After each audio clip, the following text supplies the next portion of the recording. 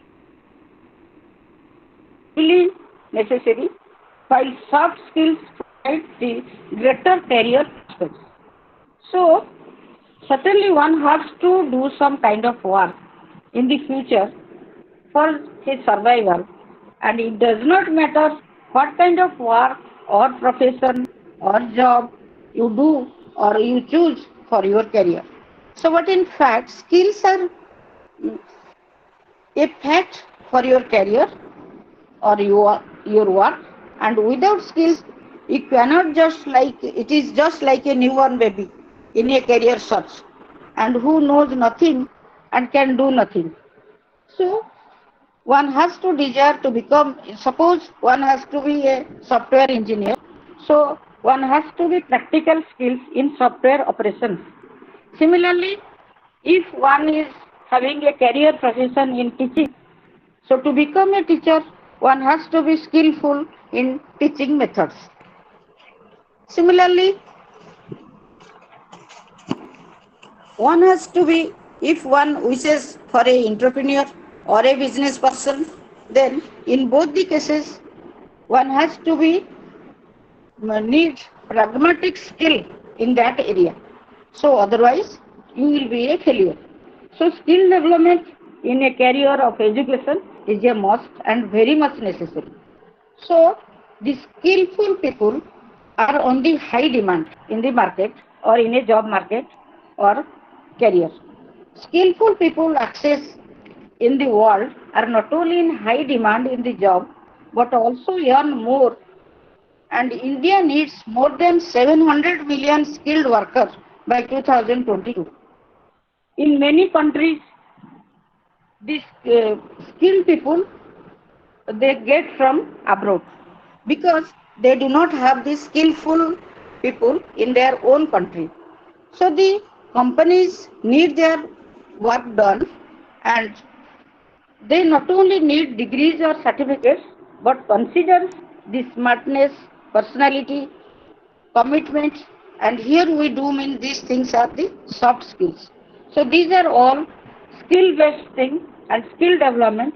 The student in the student career, in the education career, one has to develop the soft skills as well as the hard skills or different varieties of skill developments. So what do we mean, or this skill development, what it does? So the skill development in students benefits like critical thinking and problem solving, ability to take responsibilities, grow confidence, improve decision making power, enhance a greater sense of self awareness. So in the students, how the students should develop it. Now one concern is what kind of skills one should require to develop for a career. One should develop the skills which are in high demand in the job market. So the on-demand skills will benefit to get the desired job as well as easily possible.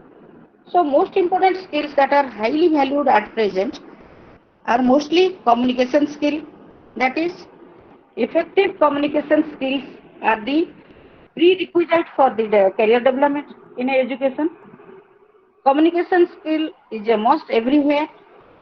Better communication skills will definitely place you some steps forward in a career search, and also without a good communication skill one cannot get a better career scope. Similarly, the skill development case, technical skills are very important. So what is technical skill? Technical skills will not only boost the career opportunities but also generate high income in the career. So the field of interest and the technical skills must be identified. Then they have to start learn and develop gradually. They must be efficient in specific technical skills that you like most. For example, if one is writing, be a skilled writer, and if you can sell at a high rate the writing skills. Similarly, if one is doing a designing, then learn the web designing skills. Both writing and design skills are in high demand in the job market. It bears importance to skill development in students. Similarly, regarding the soft skills, which is a have great importance for skill development in students, because soft skills provide a huge career opportunity in during the career.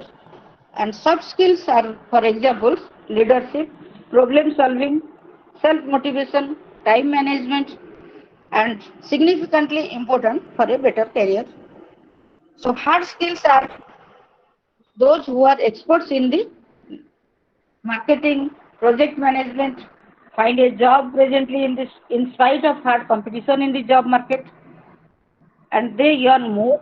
Therefore, learning hard skills is better career seems essential because it ensures what you deserve for your skill. Similarly, there are life skills also. So, life skills means the skills that you require to make the most out of your life. A skill that is useful in life can be considered a life skill. When you are able to deal well, effectively with the problems and challenges of life, definitely you have to a better life skill. So decision making, here in the life skills we have to incorporate decision making, interpersonal skills, critical thinking, self-awareness, and the best examples of life skills. Management skills, effective management skills will certainly increase the career prospects. Management is actually tough and challenging task. Managers are in the top position in any company or business organization. Therefore, necessary managers are well paid, and we put the high importance of skill development in students in the managerial skill. Technological skills, that is skills in technology, are most in a present era. We believe that it is a precondition like the educational qualification for a career, and technology skills are worth more than the educational requirements because one cannot get a good job with good practical skill. So that is not possible with only educational qualifications. Creative and innovative skills. This is also a very important skill development. People with creative, innovative skills are the pioneers. They are not only in high demand but also are respected. Who are creative and innovative can lead the company, organization, and eventually the era. So try to increase your creativity in the student life with innovative works like science or projects or different presentations. Then comes cooperation, or that is teamwork. So cooperation refers to the process of groups of people working together for a common and mutual interest.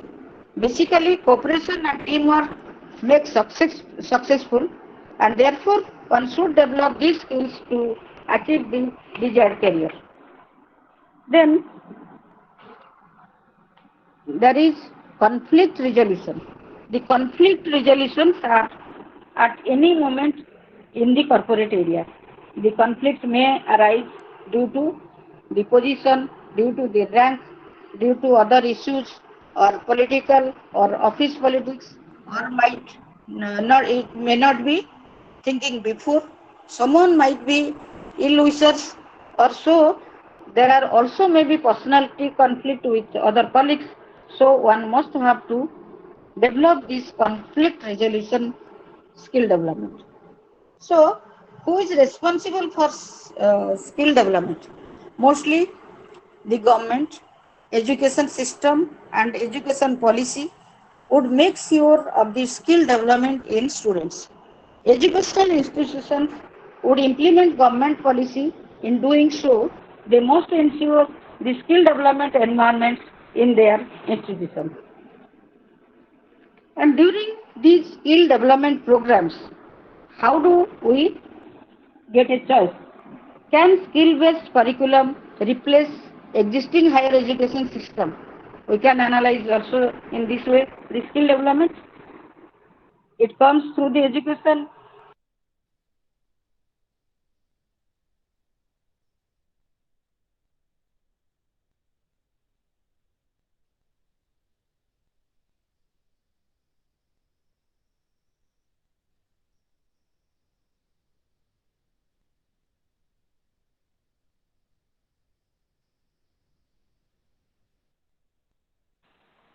Ma'am, your speaker is off. Your mic is off. Please on. Yeah, now you are audible. Now audible? Okay.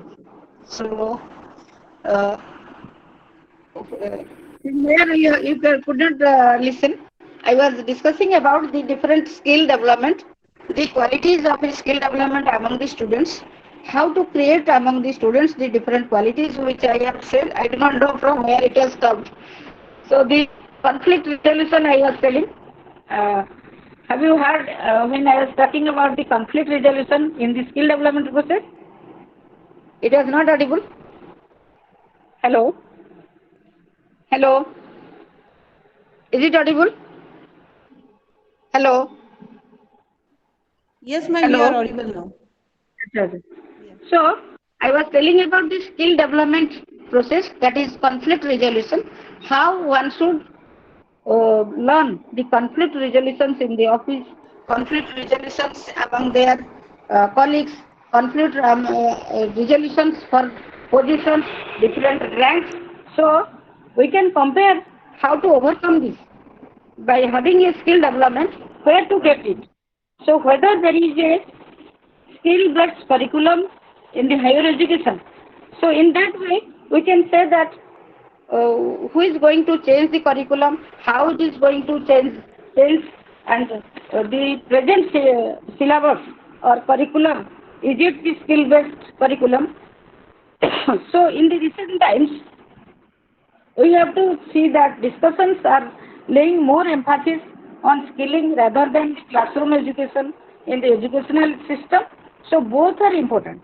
Skilling is rapidly taking center stage across the world.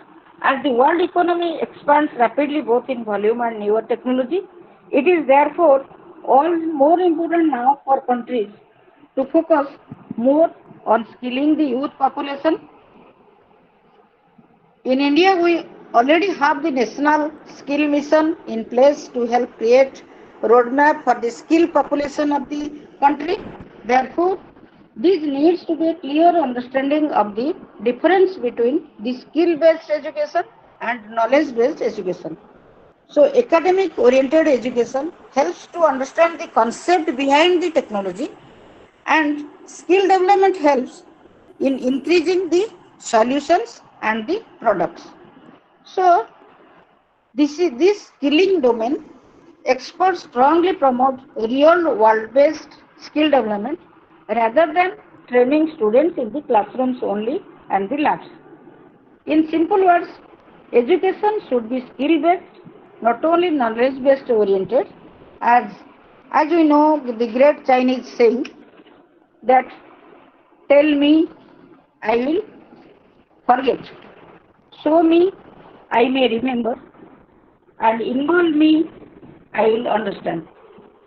So the skill-based versus knowledge-based education, that is, skill-based education is experimental and follows the simple principle of learning by doing, as practiced in real life situations. Therefore, it differentiates from the conventional theoretical approach and instead focuses on the traits of the individual. On the other hand, education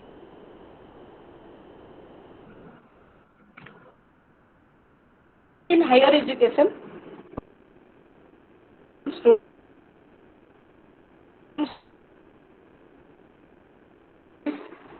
at design labs, few visits to shop floors and workshops and internships. So this needs to change. A beginning can be made by focusing more on hands-on training rather than educating classrooms. So this is by hands-on training, and it is the real-life experience in machine workshops and shop floors. This can be affected by attaching institutions with relevant industries. For example, students of automobile engineering can gain hands-on experience on the shop floor of an automobile company. Similarly, students of hotel management can complete their diploma by working at the hotel attached to this institution. In other words, a student will spend a major part of his study tenure with real world experience. So, education is important, but skills are necessary. Indeed, skill-based education can no longer be considered a choice, but has become a fundamental requirement. Despite having a growing population, there is still considered a gap between the education and employability. That is, still many people are unemployed, and it has been seen from the data that 20% of the graduated students in India are only getting jobs and others are unemployed. So in that sense, skills that could help students becoming great employers or employees. That is, the skills can students have the employable and more ready for the future. How they can get they will make themselves uh, equal for getting jobs. That is, they must have the skill developments. The skill developments are like they must have the adaptive thinking, communication skills, collaboration skills, critical thinking and problem solving skills, management and soft skills, empathy and perspective. That is the most important and most underestimated skills. That is empathy. A learning-based education inculcates a sense of blind competition without focusing on people's skills. Students need to be able to visualize themselves in another shoes and evaluate situations. It is this perspective that helps themselves successful employees. So, the kind of skill-based students they need, that is, it is essential to develop a partnership between education and the real world, incorporate a learning environment that is practical, a building link between education and the workplace by intersecting the study modules with practical work experience, establishing a community development based model, whether there is a mutual beneficial relationship between learning institutes and organizations. The company will be benefited by receiving new information, knowledge, products, or redesigned services. And students are not just learners, but are also exposed to the working environment. So these are I have analyzed skill-based for their career and their for education and how the syllabus for should be modeled for their career in education. And mostly we are talking of how this is the role of government, industry and academy. All are responsible for their career and the skill developments, and we have seen that how there are different roles of government and industries. They are coming forward for their campus interview and taking for their skill interview, and also how the government has already taken over by different initiatives in different mm, situations, different boards and also different drafts for education policy. And as we have already seen that the government roles in the skill development, which is already developed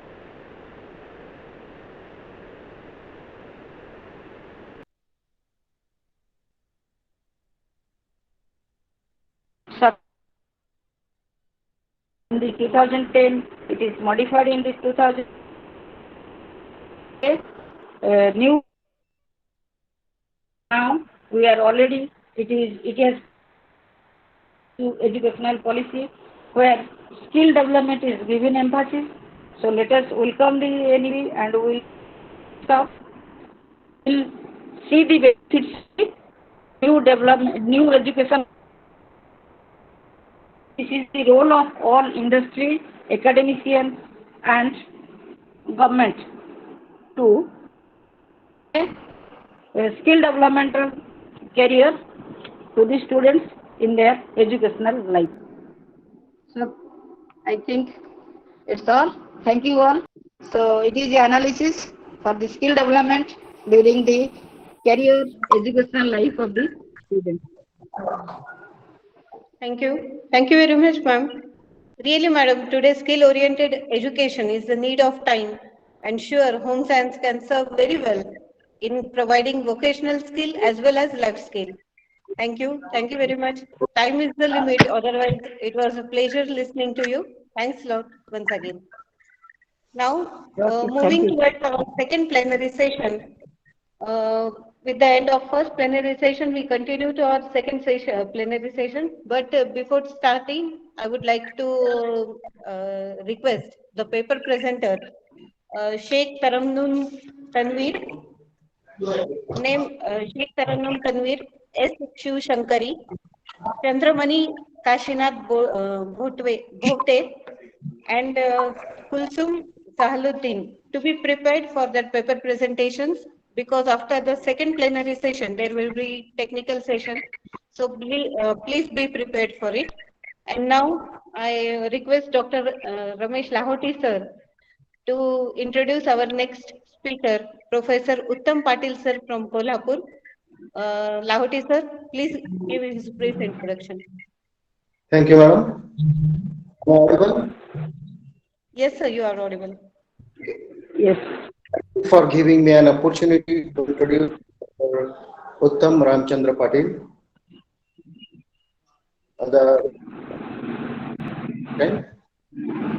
He is working as an associate professor and head department of English in Rajashri Shahu Arts and Commerce College, Rukdi, Kolhapur, Maharashtra. He is MA.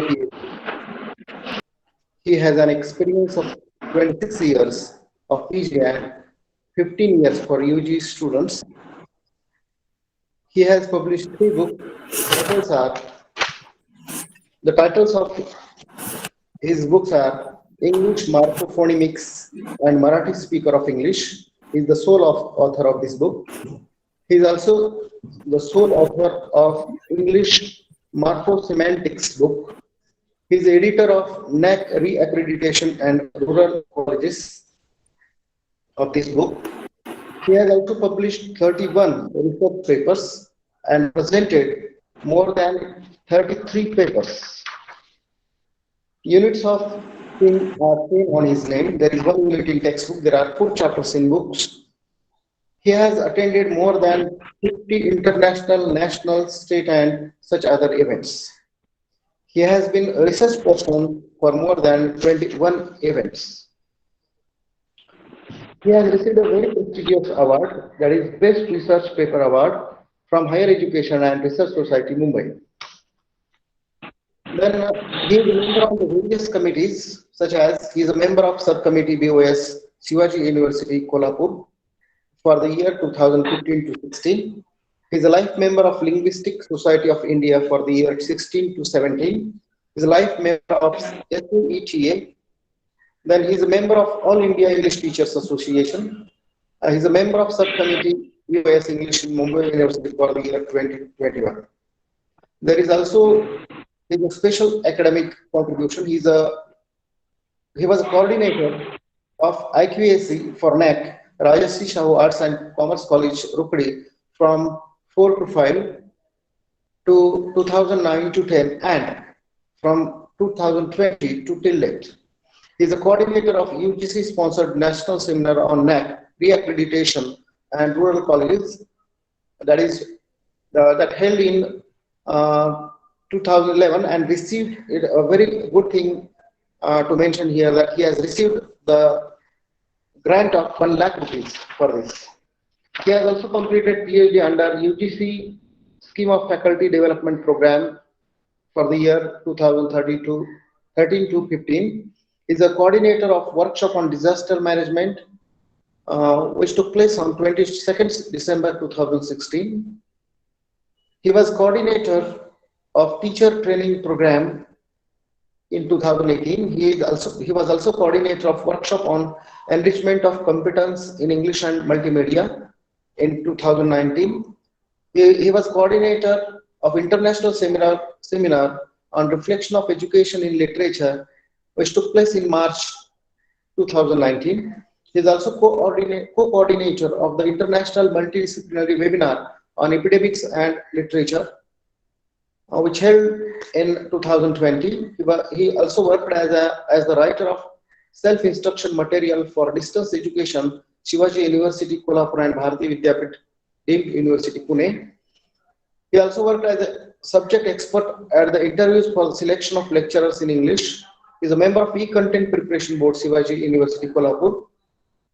He is also a coordinator of the online workshop on intellectual property rights. Thank you very much. Thank you, sir. Patil, sir. Patil, sir. Good afternoon. Good afternoon, madam. Good afternoon, sir. Yes, I hope I am audible. Yes.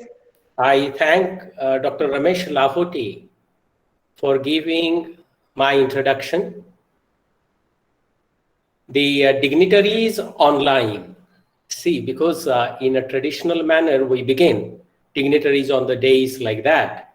So let's say dignitaries online. I'm very happy to be with you in this international e-conference on changing perspectives of education, organized by Sau Kesharbai Sonaji Rao Shirsagar College, Bid, and Kalika Devi Arts, Commerce and Science College, Shirur. I congratulate the principals of both these college, Principal Dr. Deepa Shirsagar and Principal Dr. Tupe. Simultaneously, I congratulate the conveners of this international e-conference, Dr. Nuzhat Sultana, Dr. Chetana Dongalikar, Dr. Korde, Dr. Khan. I must congratulate the keynote speaker of today's e-conference, Dr. Masa Mospegan, and her deliberation was quite rational and resourceful and informative. I must congratulate Dr. Uttam Ambore sir for his presentation and Dr. Pushpanjali Samantre. I'm given 30 minutes to share my views with you on the topic, a role of language in education. Dr. Mane, I cannot share my screen. There is some problem here.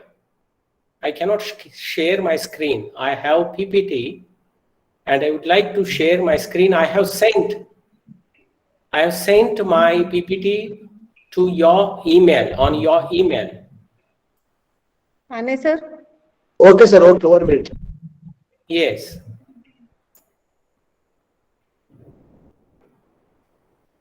See what happens. Can we just think of the world without language? Is it possible to conceive, to understand the world without language?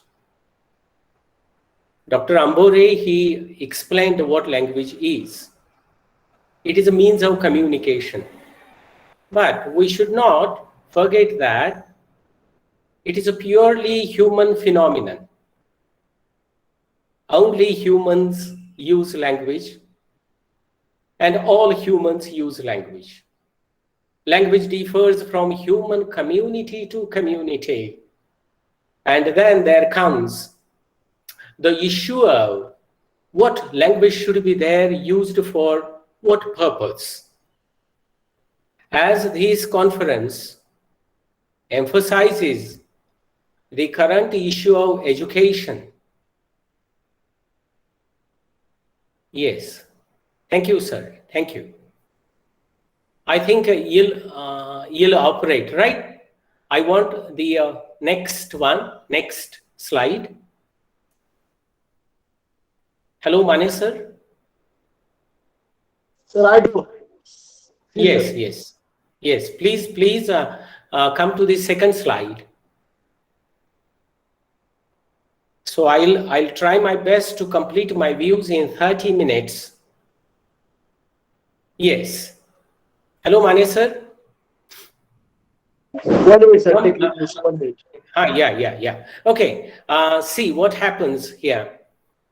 We are all, you see, the world today is under the influence of globalization. It is under the influence of the information and technology, a revolution in information and technology. And we should not have any biased attitude toward any language. The language that helps us to pursue the best career should be acquired. It's a necessity of time. But the introduction of National Education Policy 2020, it has raised so many questions. And I think the introduction of NEP might be the reason behind organization of today's e-conference on changing perspectives of education. Let us come the first question. What is first, language or education? So what is for it's not like the question, what is first, egg or the hen? You see, what is first, language or education? You see, of course, it's education that is first, because education is all pervading. No doubt, we cannot even imagine any human activity without language. I cannot just skip that point. That is, language is human species specific and species uniform. Language is species specific and species uniform. I have explained it already. Species specific means only humans use language as a means of communication, a device of communication. It's a social factor. It's a social factor because it is language that makes us more social, a better social being. Now, when it comes to language as a species specific, it's a human one, because no other species on this earth use a communication system like language the way we use it. They have their communication systems. They do not use language. They have their communication systems. Dogs bark, donkeys bray, cats purr. Now, what do we mean by species uniform? Species uniform means all humans. In Maharashtra, we use Marathi because we belong to Marathi community. In Karnataka, they use Kannada because they belong to Kannada community. Language differs from community to community. So what is first then? Language or education? As I told you, education is first because it is all pervading. Even before language, education exists. Or outside language, there is education. Education can be even outside the human sphere. It can be human and non-human. It is an experience to every living entity. Every living entity can experience education. Even trees can experience education. They know how to grow and at what speed to grow, how to survive when there is a scarcity of rain. You see, that is education there. Generally, what I feel education is, education, it begins with imitation and it proceeds towards innovation. What do we mean by imitation? What generally we do, animals do, we observe how others do the things and we follow them. We just follow the way the things are done. We acquire that procedure, we imitate them and we learn. We acquire, we learn. That is what we mean by imitation. But we never end education by just imitating. We at first acquire how the knowledge of doing the things, and then we do the things in our own ways. We add individual colors, individual aspects to those ways. So there are, English is a language. There are so many English teachers. Marathi is a language. There are so many Marathi teachers. But all the teachers, they teach in a different ways. We speak Marathi, we speak English, but we have idiolects. We use Marathi, English in our own ways. So that is what I mean by innovation. Education can take place at formal level. The process of receiving, it is nothing but a process of receiving and offering systematic instructions. And this happens at schools, colleges, and universities. It is a discipline which is concerned with methods of teaching and learning. So when it comes to education, what it involves teaching, it involves learning. So it is interaction between a teacher and learners, or teachers and learners. So education can be professional or it can be natural. Education can be professional or it can be natural. What do I mean by professional? Education has always been professional. Those who are educators, those who are teachers, those who are instructors, why do we educate? Because we pursue it as a profession. In earlier times, you see, it was not considered as a profession, but even then too, those who were teachers, those who were gurus in Indian tradition, they used to have some sort of guru dakshina, offerings from the side of the disciple. They used to accept something. So that is what I mean by professional. It is a source of income. It becomes a source of livelihood. So that's what we mean by education. So as far as language and education is concerned, what is their relationship? Education is at a wider scope and language is a part of it. Language is a part of it, and education can work smoothly with the device of language. Can we just think about the system, education system without language? The language teachers, keep language teachers apart. But if we take the teachers of home science, if we take teachers of commerce, and teachers teaching engineering, teachers teaching medical courses, what is there? What do they use? They use language, because language helps us to understand the disciplines, various disciplines of knowledge in a better way. Because all knowledge at the primary level, at the level of information, is stored with the help of language. If we had no language, then how could we have stored the knowledge? How could we have stored the information that we have today? It's not possible. Next, please. Next slide, please.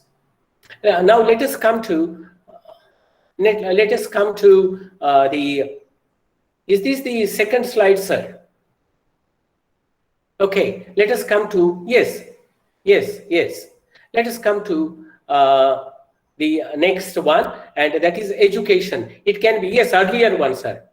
It can be non-formal or informal, earlier one. Yes, okay. Education can be non-formal or informal.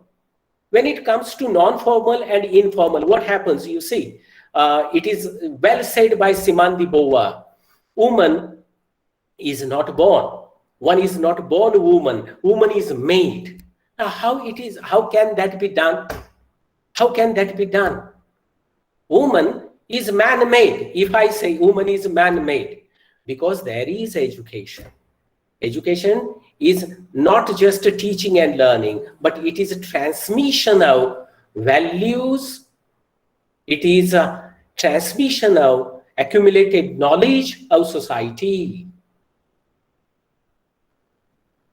That is what happens in education, which is non-formal or informal. It is a socialization. Non-formal education means socialization or enculturation. It can be linguistic or non-linguistic.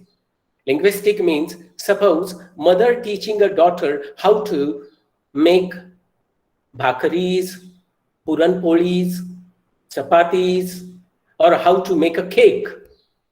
If a mother wants to teach her daughter how to make a cake, it is not that mother should use language. She can show her how cakes are made, how cakes are baked, and that can be learned. Even boys can learn how to swim by observing how people dive into water and move their legs and hands and start swimming. There is no need to explain. But at the you see, at the higher levels of skills, we need trainers. Trainers use language to explain how things are done, and that can be, the skill can be acquired in a better way. So it is enculturation. It can be linguistic, it can be non-linguistic. It is, you see, education is a special kind of communication. It's not normal communication. And education cannot be one-sided. Okay, that took place during, you see, during our scriptures, the Mahabharata, because Dronacharya, he was not willing to teach Dhanurvidya, okay, archery, to Ekalavya. And what Ekalavya did, he learned on that on his own way. But you see, education is not it's not one way kind of thing. It is always, it involves a sender, a receiver, a teacher, a student, an instructor, a learner. It is a special kind of communication. And it takes place, as far as modern things are concerned, it takes place at formal level. Now let us discuss some aspects of language. We have discussed education. Now let us see some aspects of language. Language is what I say, you know, Dr. Uttam Ambore, he explained that language is a means of communication. Now, what I emphasize here, language is a means of education, formal education. It is a means of transmission of knowledge and skills. We can transmit, we can exchange knowledge, whatever skills we have with language. One can teach yoga. One can teach yoga by showing how yoga is done. But with practical yoga, if explanation, elaboration, or description is used, language is used, it becomes better education. It becomes smart education. So language is not just a means of communication, it is the heart of human life. It is a natural phenomenon beyond our conscious control. And without language, many of our important activities are inconceivable. We cannot understand many of our important activities. So language education, there is one discipline, that is language education, in which the process and practice of teaching second language or foreign language can be considered. So I'm not going to tell you different aspects of language here. Whatever that is suitable for our today's function, I'm just considering these points. Now, as we have seen, let us come to this simple slide. Education, it is formal. When it comes to education, we are talking here about formal education. As far as Indian tradition is concerned, when we talk about education, we begin with the older tradition, age-old tradition. Okay, generations ago, ashramas. There used to be ashrams in India, and that used to be guru tradition. Guru and a disciple tradition, guru shishya tradition. Then comes the school teacher tradition. Then we have international school tradition. And today we have e-education. Next slide, sir. I have just elaborated all these things in the next slide. Yes, please, Mani sir. So when it comes to ashramas, you know, the ashramas used to have gurus. And the gurus used to take disciples. And they used to teach the disciples life skills. They used to give them knowledge. The knowledge to solve the actual problems in life. So the gurus used to bring together all the shishyas, all the disciples, all the students, and they used to give them knowledge. Hello, Mane sir. Right, he's doing something. Let us see what something is wrong with the some technical problem is there. I want next slide, sir. Now, when it comes to school, as far as India is concerned, school, the concept of school, it comes with British. The British, they brought schooling. And we have in Marathi, Shala. You see, the word Shala, it has a different meaning also in Marathi. Shala, school, Shala. So the guru becomes, in Shala, in school, guru becomes master. Guru becomes Guruji. Master. Guru becomes a master, guru becomes Guruji. How it changes, you see. Then, because of the influence of English culture, the guru becomes sir.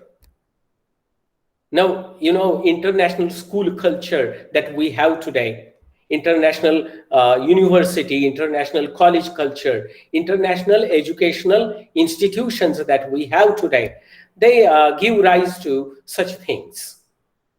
Right? So what I want to highlight here. Sir, only 4 slides available. Only 4 slides, sir. Are you sure? Okay. I'll talk.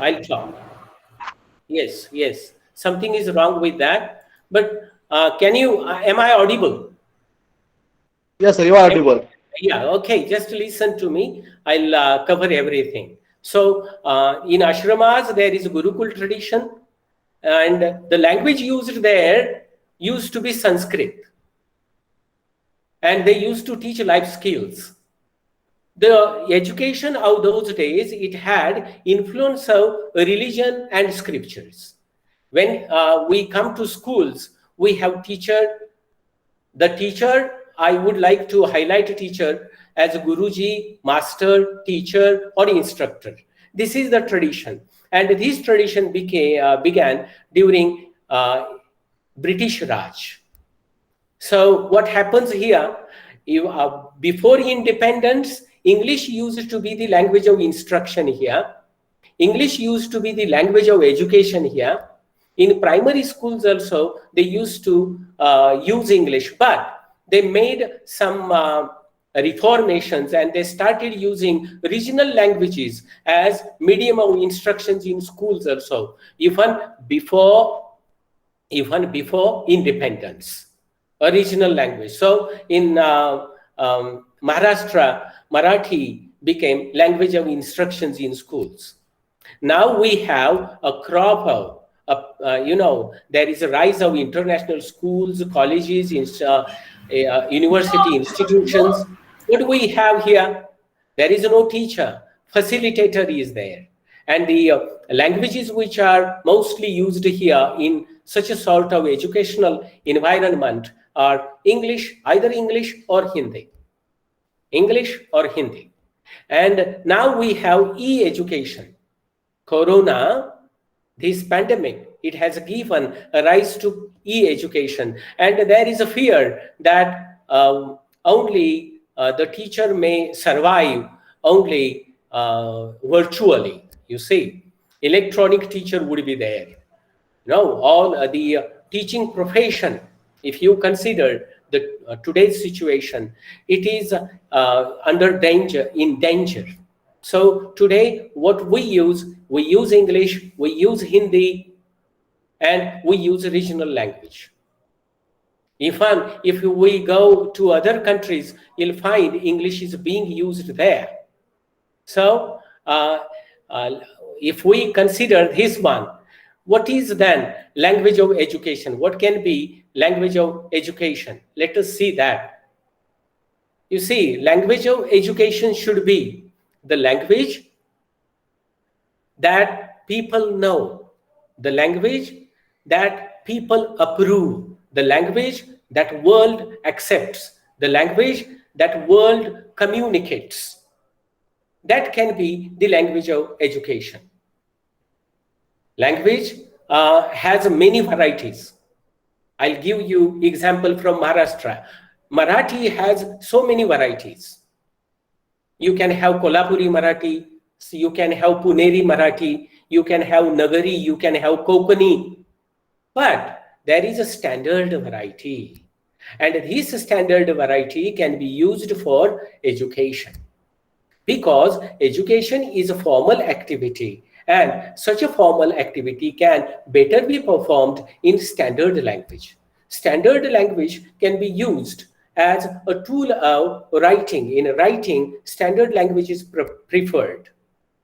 But when it comes to globalization, the globalization has influenced the sphere, the field of education to a great extent. With the globalization, English emerged as the language of the globe because it is the richest language of the world. The knowledge and the information which is available in all the languages in the world is available in English today. Most of the literature available in all the languages are being translated into English. And nowadays, English has become a language of science and technology.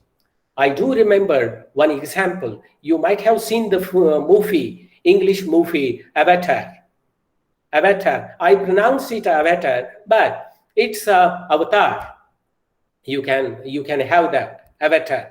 And what happens? The human beings from Earth, they have a space station there.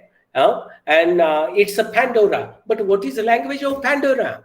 Language of Pandora is English. So English becomes the language of universe. In English movies, gods speak English. You see, in Marathi movies, gods speak Marathi.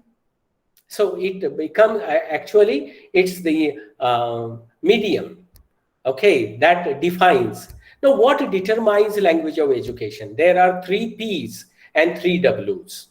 The first P, the 3 P's are place, purpose, and person. Where you are learning, where you are taking education, that determines language of education. Purpose, why are you taking education? That determines language of education. And who is taking education? That person. So these are the three important aspects of education: where it takes place, why is it being done, and who takes it. These factors, they determine the language of education. Now, because as the time given to me, I come to the next point of my deliberation, and that is new perspective of language of education in India. Now, India, you see, when it comes to language policy, in India, as far as education is concerned, there is English and Indian languages are used for education. India is a multilingual country. You see, people call America as a melting pot, but India has been a melting pot since the centuries. You see? But after independence, Hindi is approved as national language, but we could not just shoulder off. We could not just put away English, and we have to consider English as an associate national language until and unless Hindi becomes an able language that can be used across India, across the country. Because in South, people, even still, there is a protest against Hindi to some extent. But because of Hindi Bollywood, Hindi is reaching the farthest corner of India. Now, English is being used as an associate national language. It has been used as a library language, a lingua franca, a link language. But with 2020, before 2020, we must refer to Right to Education Act provision. In Right to Education Act, there is a provision that mother tongue plays a significant role in education. So importance is given to mother tongue as a medium of instruction. And with the National Education Policy 2020, National Education Policy 2020, it promotes Indian languages. And so it would be made compulsory that up to 5th grade, mother tongue, a local language or a regional language should be used as language of education or medium of instruction in schools. Now, you see, it's a very, this is, it can be a matter of argument here, say, which language to be used. In Maharashtra, we all the time think about Marathi. Marathi must be used. English should not be used. English is encroaching Marathi. It's not like that. Actually, I come to conclusion. Language, you see, is an indispensable aspect of education. We can learn any number of languages. We can learn any number of languages if at any stage of our life, if proper exposure is provided.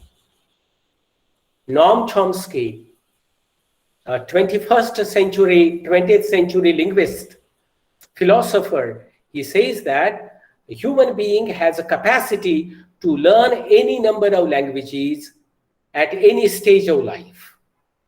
So we can be polyglot. There are so many examples. Narasimha Rao, the former Prime Minister of India, he knew 16 languages. Now, how it is possible? Because they get ample exposure.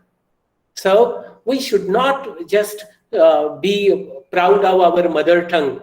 And you see, we should take language as an opportunity and not as a challenge.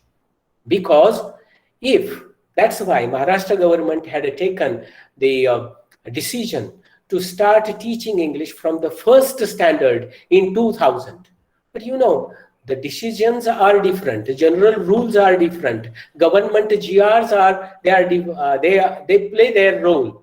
But if they are not implemented properly, what can be done? If these rules are not implemented properly, what can be done? So, no, you see, what matters, how the things are taken is matter. How the things are done, that matters. But we all the time, we think that learning English or any other language can be a challenge. No, it's not a challenge. It is an opportunity. So language, English is language of education. And India, if Indians use English in order to enrich the regional languages, there is material available in English, huge material is available in English. If that is translated in our regional languages, then our regional languages will be enriched, and the disciplines like science can be taught even in regional languages. But that cannot be done in a very short time. No, that cannot be done with the moving of magic band of the magician. It needs time, and it needs commitment. It needs the contribution of the researchers. And I think that I appeal all the language researchers to update the regional languages in India, and that can change the whole educational scenario. I must thank here, because you see, this discussion cannot end. I thank again the organizers for giving me a chance to present my views about education, language and education. I thank the colleges, and I wish them all the best for their future projects. Thank you. Thank you very much. Thank you, sir. Thank you very much. Whether formal or informal education, language is the main source of communication between learner and a teacher. So whatever or whichever it may be, language is an important means of education. Thanks a lot once again, sir, for sharing your valuable and precious words with us. And now I request Dr. Maya Kandat, madam, to introduce our next speaker, Dr. Jaya Bangare, madam. Maya, madam, please introduce her. Thanks, Chetana, ma'am. Am I audible? Yes, ma'am. Yes, ma'am. Yes, ma'am. Okay, I'll continue. Very good afternoon to all eminent personalities and all participants who are present virtually for this international e-conference. It's my great pleasure to introduce Honorable Dr. Jaya Bangale, ma'am. She is Associate Dean and Acting Principal at College of Community Science, Vasantrao Naik, Marathwada, Krishi Vidyapit, Parbhani. She has completed 32 years of her service. Her area of interests are early childhood care and education, parent and community education on child care and development, self-care education for teenagers, and mental health care. The number of total research publications in renowned journals is 32 in her account. She has guided 12 students for their MSc dissertation. While speaking about her awards, she has received Commendation Certificate by National Academy of Agricultural Research Management, Hyderabad, for the highest rank received in the effective teaching exercise in FDP on educational methodology and instructional technology at Marathwada Agricultural University, Parbhani. She is also a proud recipient of late Shankar Rao Kirloskar Samaj Vikas Lekhan Award with first rank for publishing technical article on reproductive health care of women. She is an awardee of Radhakishan Shanti Malhotra Award for empowering rural girls under Rashtriya Samaj Vikas Yojana. She has been also awarded as a Best Teacher Award. Let me focus about her significant achievements. She has worked as a co-principal investigator for 3 research projects. She has been senior scientist for All India Coordinated Research Project for 10 years. She is a co-author of textbook on child development for 12th standard, 2 books, 95 technical articles, 21 educational folders, 7 mini books, and 25 pre-primary schools newsletter issues have been published by her. For 15 times, she was chaired as a resource person in certificate course on early childhood care and development centers management. And last but not the least, she is a treasurer of Indian Association for Preschool Education. Such a dynamic personality is with us today to share her views on the topic as significance of life skill education in academic institution. Once again, I welcome you, Dr. Jaya Bangale ma'am, and request you to share your thoughts. Over to you, Honorable Principal Dr. Jaya Bangale ma'am. Bangale madam. Hello. Hello. Am I audible? Yeah. Yes, ma'am. Yes. Fine. Thank you, Dr. Maya Babulgaonkar, for giving such a extensive type of my curriculum vitae. Initially, I am very much thankful to the organizing committee, especially principal and organizing secretary of this great event, Dr. Deepak Shirsagar, principal of this college, in charge principal, Dr. Sanjay Tupe sir, all conveners and co-conveners of this e-conference, other dignitaries, special invitees, professors, teachers, and dear students. The topic which was given to me, that is significance of life skills education in academic institutions. And from the morning you are listening about this national education policy, which again brought a significant change in our educational system. So please start my presentation. Mane sir, next please.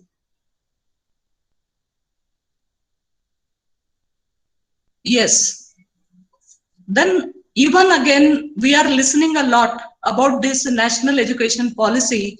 Here I kept some major reforms, which again we are finding in this education policy, especially in higher education.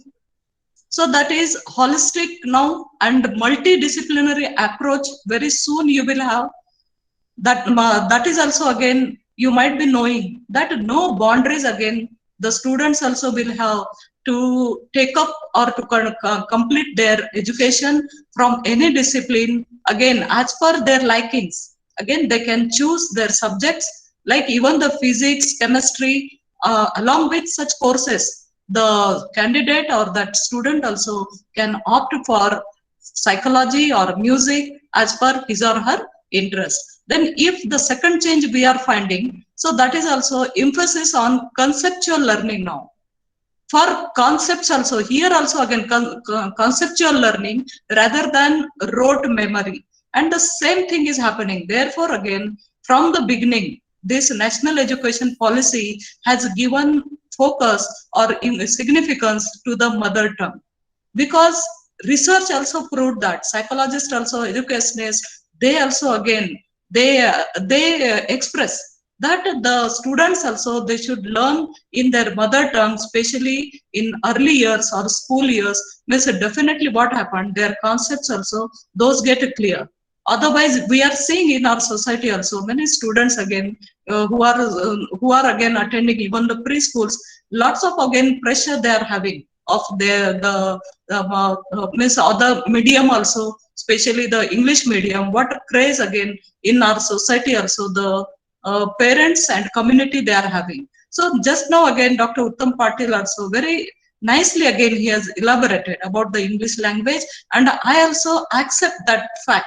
But especially again for having a clear concepts of this during this learning process, lots of importance or emphasis is on mother tongue. Then multiple means here also we are seeing now multiple entry, exit, credit transfer, then vocational and life skills. The areas also already it has been changed, and I am sure that these major reforms only again that is going to bring a change and change the landscape only. Now what landscape at present we are having or already we have gone through, that landscape will change very soon. Next please.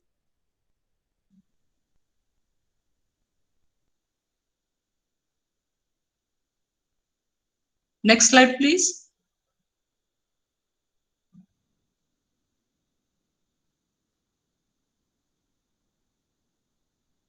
Yes.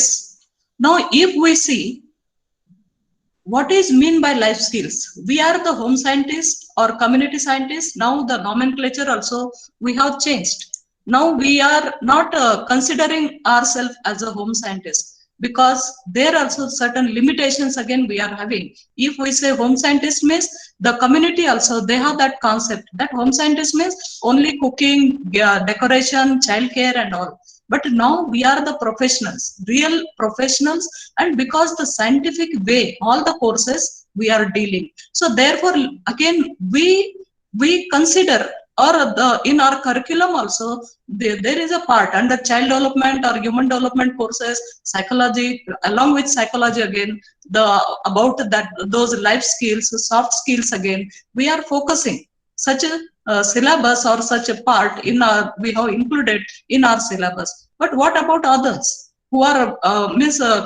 continuing their education in other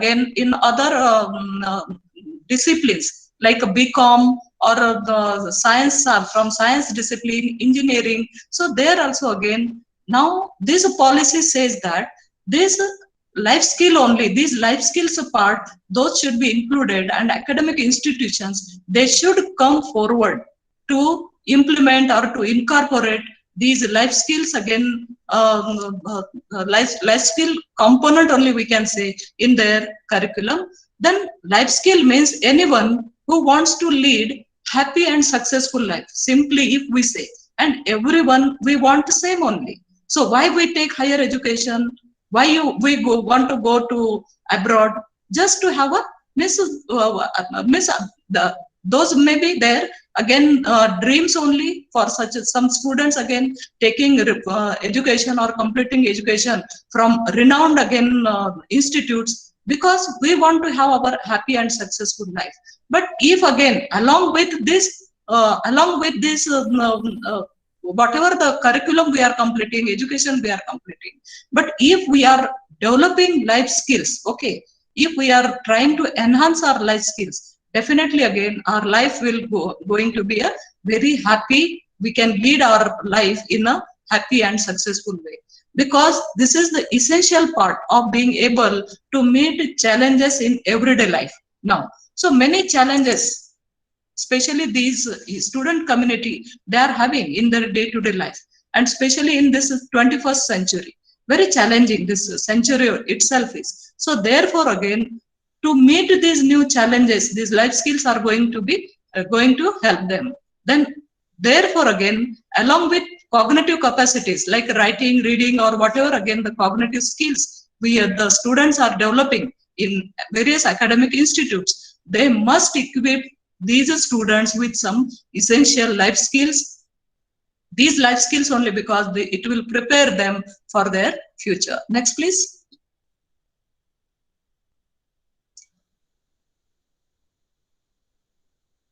Now if the definitions we see what is mean by life skill, any skill that is useful in human life, simply, okay, it can be considered as life skills. And means n number of life skills again in our day-to-day life we require, especially like just managing people in our day-to-day life from morning to evening or night.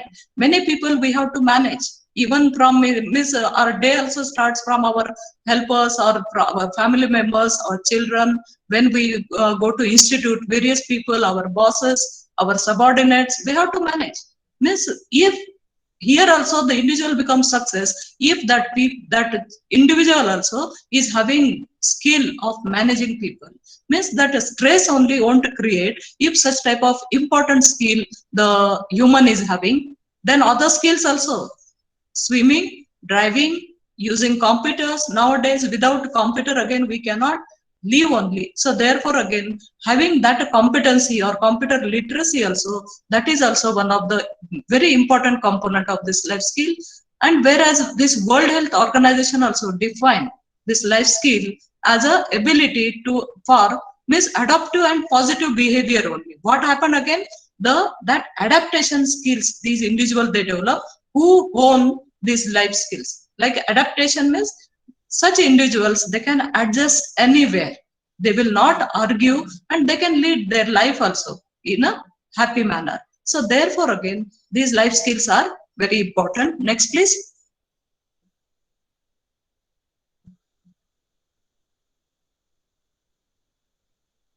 Yes. Then here, this screen represents major life skills.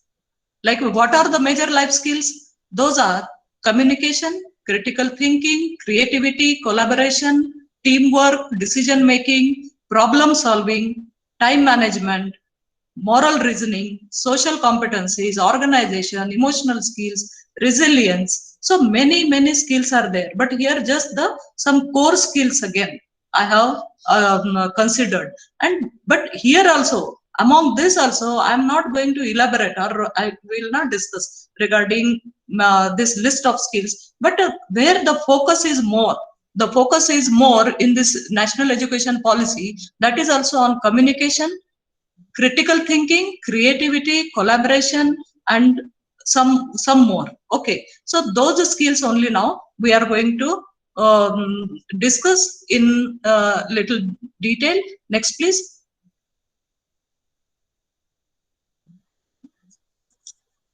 Yes, here also again, why these life skills are needed. Now we are talking about or why this national education policy also incorporated and gave this much of importance to these life skills, because these life skills are very beneficial for individual itself, then family, institutions, and for employability also nowadays. Employability means there again, just on your degrees, nobody will recruit the students. So therefore, they have to have some life skills like teamwork, working in team, some social competency, communication skills, and based on that only the candidate will get selected.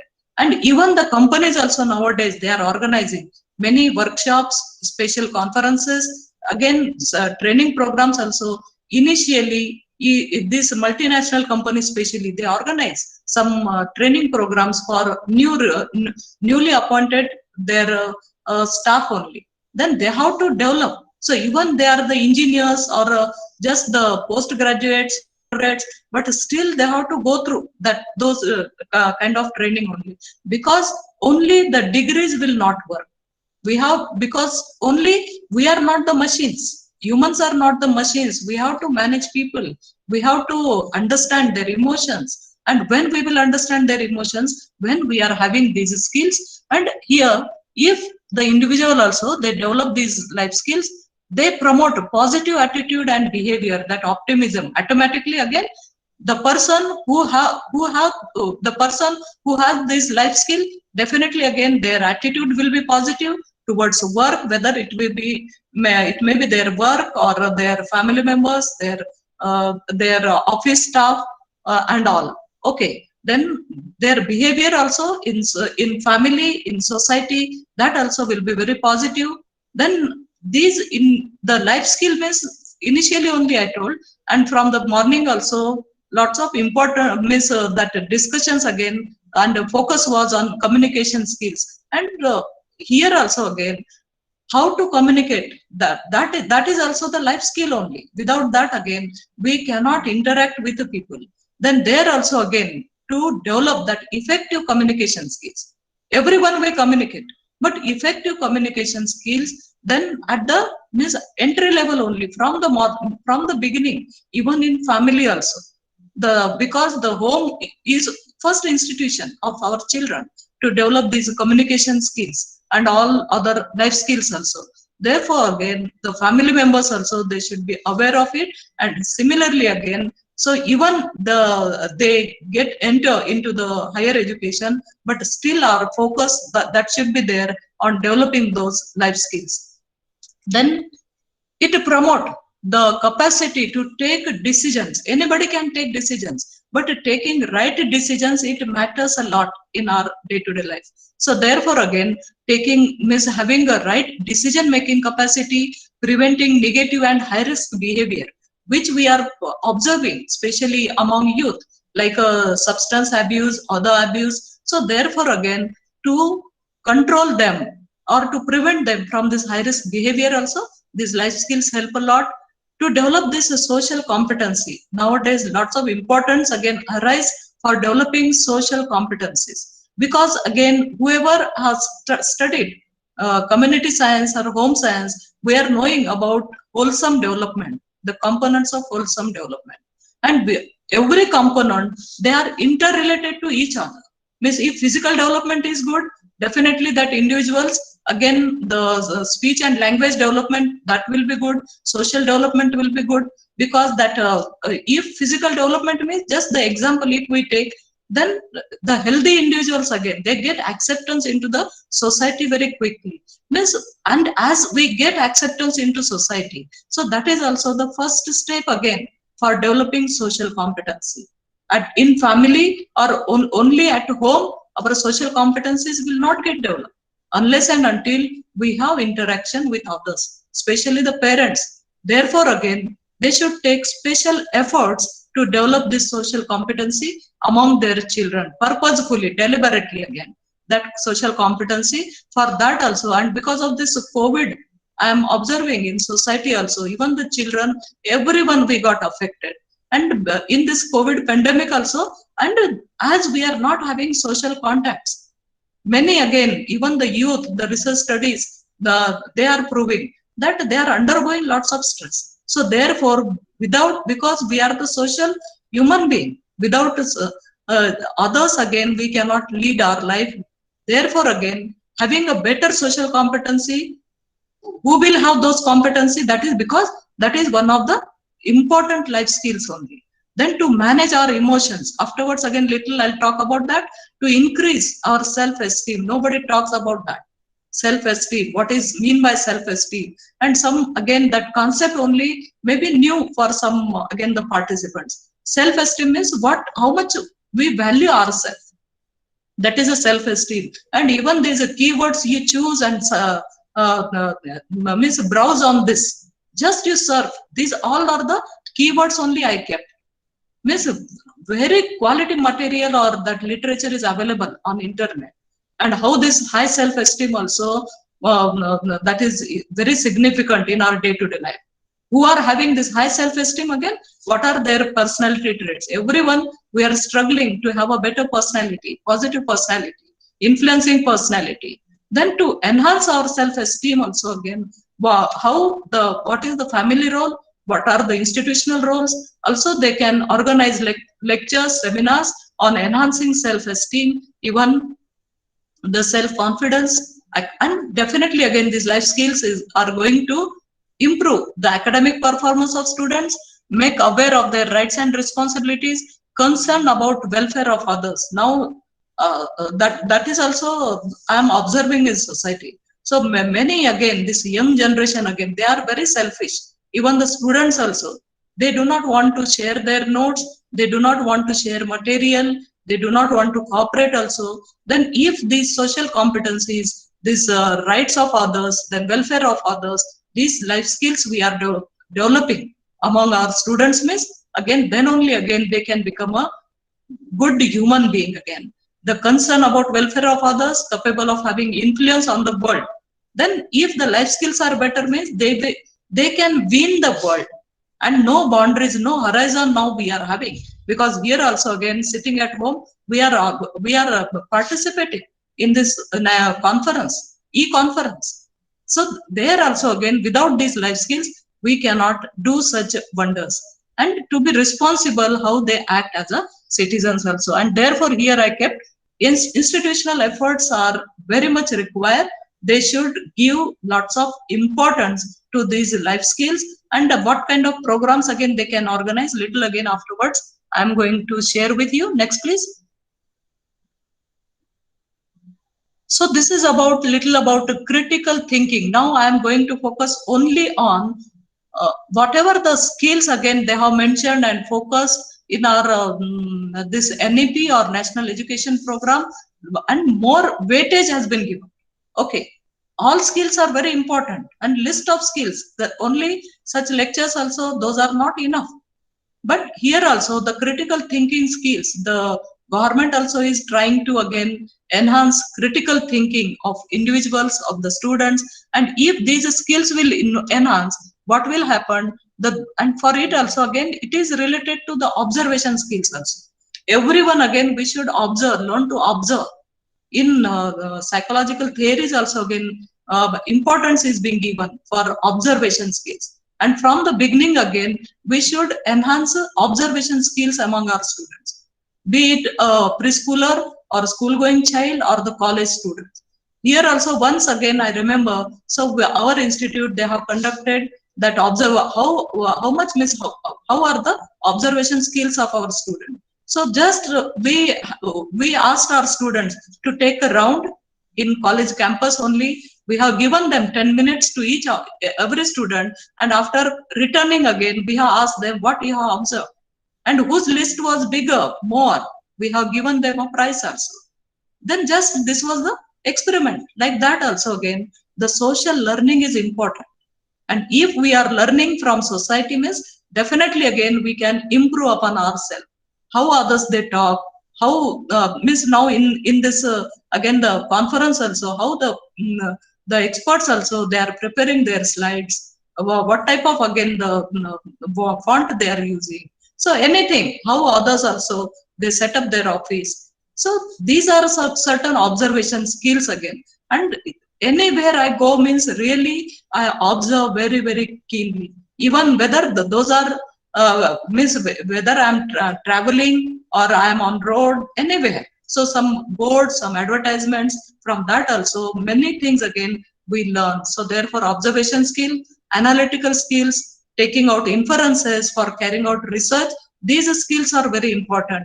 Then communication again already we have talked about. Then problem solving skills also. So why again the stress, we develop stress because we are unable to resolve our issues in our day-to-day life. So therefore again the problem solving. So everyone again we face problems in our life, but the second time again the same problem need not be again get repeated, or we should not face the same problems again. We should take out the solutions to resolve that issue. So that only one we have to learn from these some problems. Next please.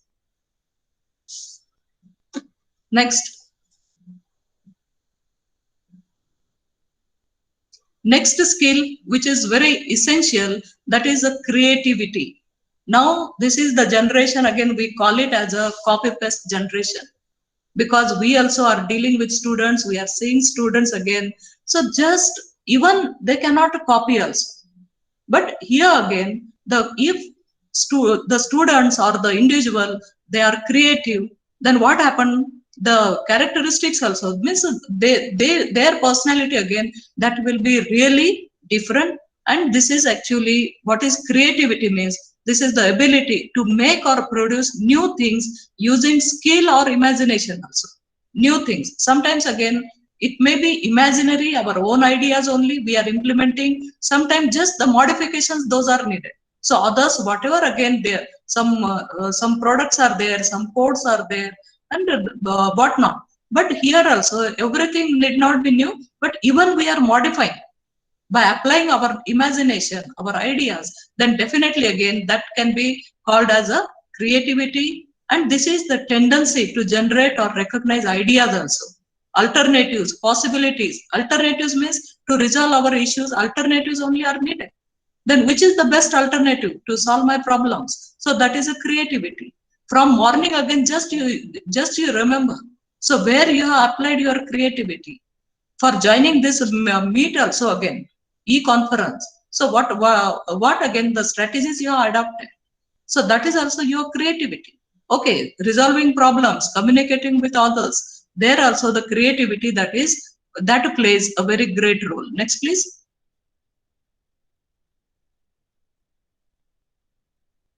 Just here I kept characteristics of creative personality. Why this creativity is needed? Because the creative person again, they are having a great deal of energy. Okay, never again they get tired because they are creative. They are very smart, very playful, well disciplined, and great imagination they are having in their day-to-day life again. We see remarkably very humble and proud also. Creative individuals, they are certain extent escape rigid gender role. Okay, rigid gender role means I am female, I should behave like a female only. I am male, I should behave like a male. No, not necessary. This is the means a very challenging world, and we have to play here the androgynous role only. Androgynous means here in our Bharat also, in our country India, Ardhanari Nateshwar, that character you also might have heard. Everyone again, we should become like a Ardhanari Nateshwar. Ardhanari means some male characteristics also we should have, some female characteristics also we should have. Even the male also, they should not hesitate to have such kind or such traits. If they would also like to cry sometimes again, they must cry. So therefore, the research also says why the heart attacks also are more among male, because they do not express much. They do not share their feelings. So those things are needed. So therefore, again, the male also should have certain characteristics. They should express their love and affection towards children. But here nobody talks about these things, which are very important. And therefore, again, the research in human development also, what it says, therefore, again, our offsprings also, they are having more attachment with mothers as compared to fathers. Because fathers never they express their emotions. I love you. Okay, I like you. Never again. Some means majority of the fathers, about them I'm talking about. But they should express time to time, and everyone we should play a role of male and female. Even the female also, they should not, never they should not, they should think that I am a female, how I will deal, how I will travel alone. Okay, how I'll go to bank, how the money transfer I'll do. Every skill at any age anybody can do, because if the brain, only one brain, everyone we are having. But how we are utilizing our brains, how we are honing or enhancing our skills, that matters a lot here. Then independence also, and they are very passionate about their work. Okay, day and night they are ready to do their work, then involved in constructive, but whatever work they are doing, all the time they are involved in constructive work. They are having very high self-esteem, confident, and they enjoy a life. Okay, happy-go-lucky such persons are. Therefore, again, the national policy again, the national policy is focusing more on creativity, and we also should give such opportunities to our students to develop their creativity. Even composing poems, that is a creativity. Okay, we can plan some activities like a composing poem, writing again the essays and all. Next, please. Here, next one is collaboration. This is also a very, very essential skill. Collaboration. What is collaboration? This is the act of working with another or others on a joint project. Many times again, you also might be experiencing that one. Some students, they are not ready to go into other teams. When for some practical part, we prepare groups. Then some people, students, they will not be ready. But they need to collaborate with each other, especially when they are doing projects. Then for that again, that collaborative skills they should develop. And which are those collaborative skills? Again, support, teamwork, communication, trust, motivation, inspiration, and if such type of skills, sub skills they are having, definitely again they get a success. Therefore, in team also with whom we are working, we should have that win-win solution. Okay, win-win solution means WIN, win-win solution. Win-win means you also win, I also will win, like that. In our day-to-day life also, everyone again, we should have that solutions, or we should have that strategy only into our mind. Next, please. Next, please. Yes, resilience. So this is also nowadays became very important again, because we are seeing many students, they are under stress, and now this stress is going to be enhanced because of this COVID pandemic. And we have to miss many families again, how much miss we are disturbed, everyone we are experiencing, but still this resilience we should have. So what is that one? This is the capacity to recover quickly from difficulties only, whatever the difficulties we are having now. So we should be very optimistic. Very soon these days will go and we will have some miss our previous golden days in our life. Then for resilience, this skill is related to somewhere again the emotional intelligence.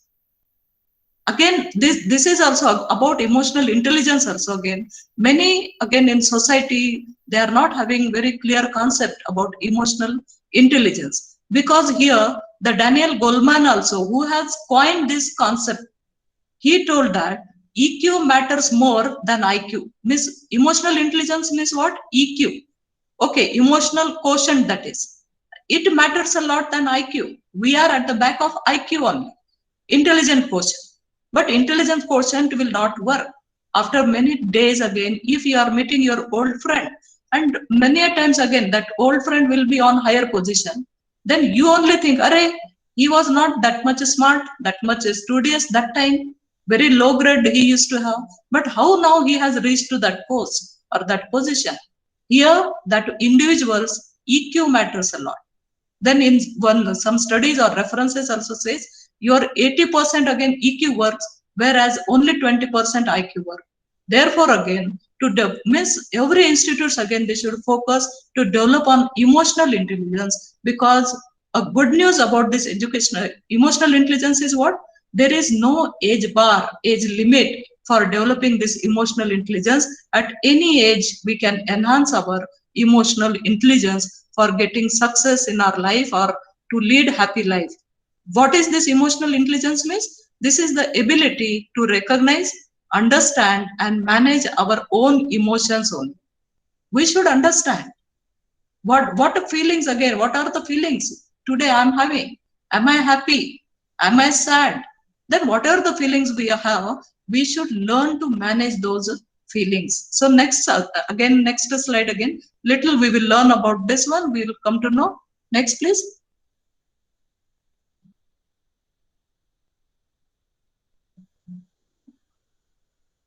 Okay, then here managing emotions is especially important in situations when we are under pressure only. We are under pressure means why this emotions, managing emotions that is required, because when the giving and receiving feedback, that time comes when our deadlines are very tight, then we are dealing with challenging relationships in family, sometimes divorce of parents or parental loss, then that time also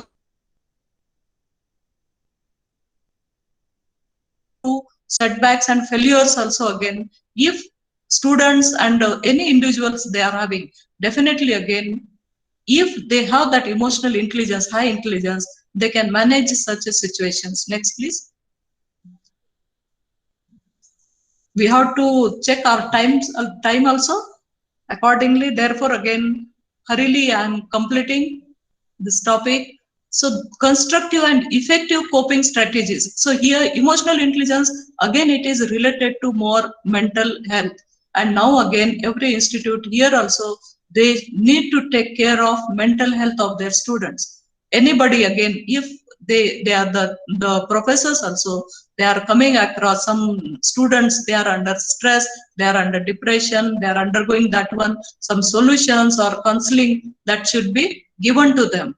Because here also developing more nurturing relationship how to cope up with our mental health, means one should have, everyone, we should have a nurturing relationship. In our institute, our university, we are having that advisorship. Okay, advisorship role means one lecturer only is being appointed as a advisor, and throughout those degree program again that advisor takes care of. So like this, at your institutes also, you also might be having such kind of facility, but there also very close relations again we should have. So because of that only again we can continue, or we can develop a very close bond with our students, then managing the expectations and demands made upon oneself. Here also again, just like a measuring unit only it is. In Hindi or Marathi we call it as a taraju. Okay, तराजू में अगर एक तरफ हमारा expectations हम रखें और दूसरे बाजू में डिमांड्स है, so if your expectations are more, then what happened, and if your capacities are less, then definitely again it creates a stress. So balance that need to be there. Even you are having more capacities but less demands you are having in your life, then also again it creates a stress. Therefore balance is required. Keeping task, whatever the task we are having, that is in perspective, means overloaded also we should not have. Maintaining realistic self expectations, these students also, therefore again the aptitude test and that also again the institutes again they should arrange the camps also. So therefore again the realistic expectations, these students also they can have, knowing personal strength, taking action to reduce stressor, refusing inappropriate requests also. We should learn to say no sometimes, everyone in our life. So whether it is at home or in office or in society, if the responsibilities are enhancing, definitely again it has some adverse effects on our mental health. Then developing tolerance for unavoidable stress and changing stress also. Stress inducing ways. Stress inducing ways means sometimes again that create a stress in our life.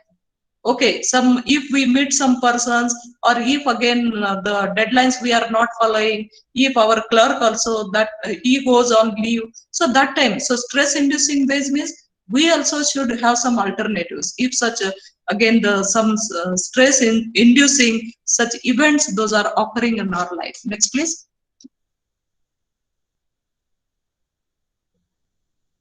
So these are, here I kept some constructive and effective coping strategies for our mental health only. First one is to our youth also, our students again, we should focus on having a healthy lifestyle, everyone. And now we are seeing these generations at your home also, you might be having these youth, adolescents at your home, especially the teenagers. And just observe them at what time they are sleeping, at what time they are waking up, what are they eating, okay.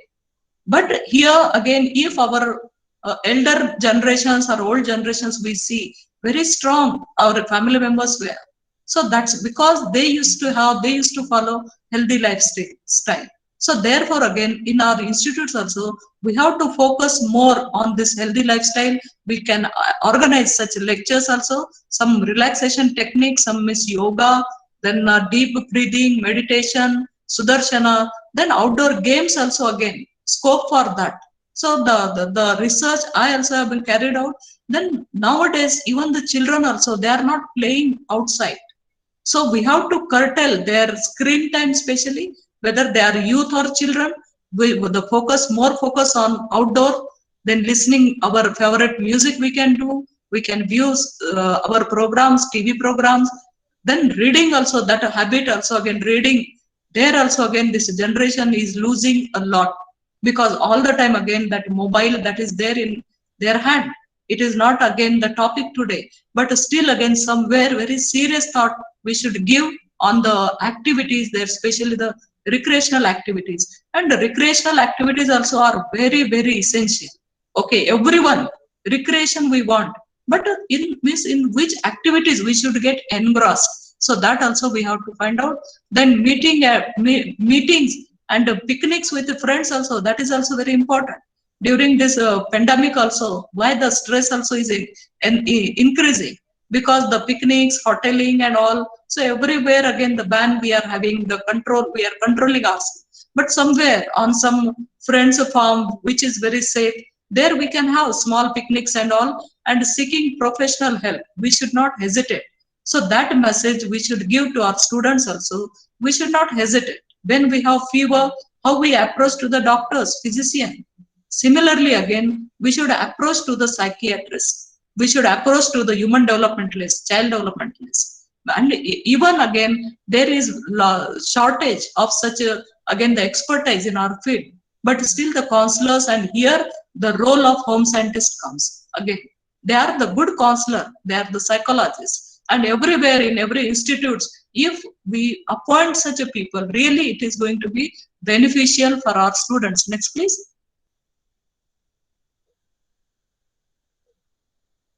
Then here different methods again to enhance life skills in students again. Just I have suggested, like sometimes again the class discussions we can have.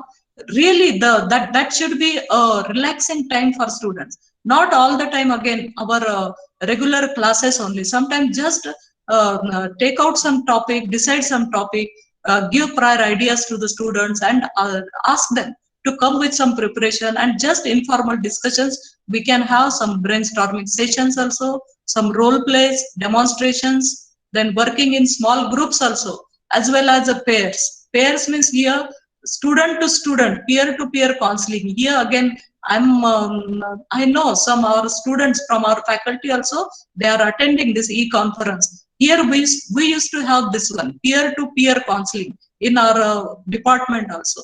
Then because means whatever the lacunae again they are finding in their friend, very openly again they have to discuss with them, and that promise only they have to take. Nowhere that friend will share, and both the friends to each other only they will try to develop these again the skills. Then case studies also we should share.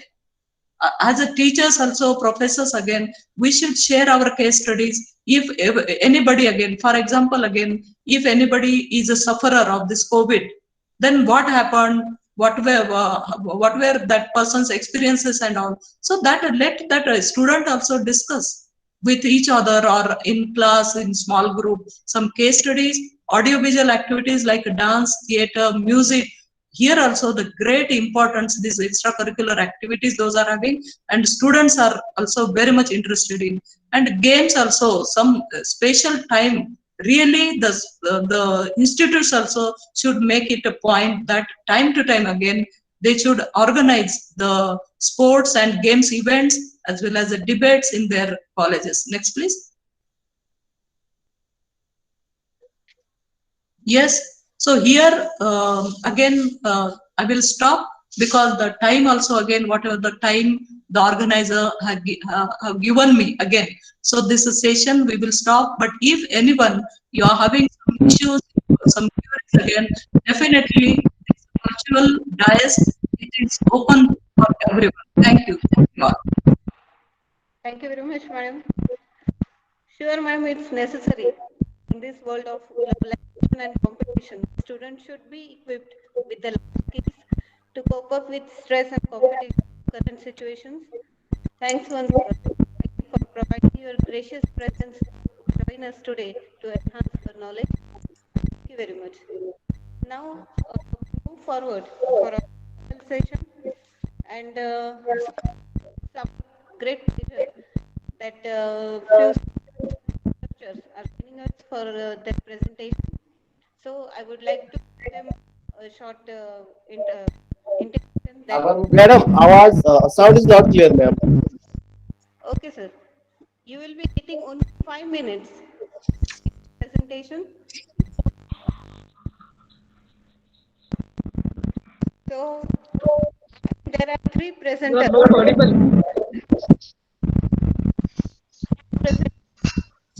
Hetana ma'am, you are not audible. No, ma'am, my speaker is on. I'm audible now? Yes, you are audible, ma'am. You are audible. Yes, you are audible. Ma'am, very slow voice is there. We are not able.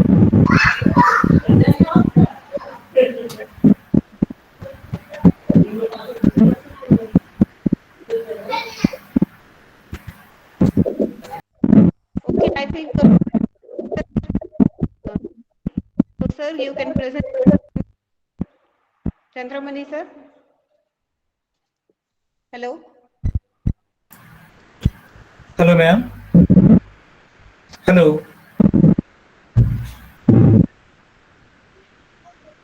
Hello.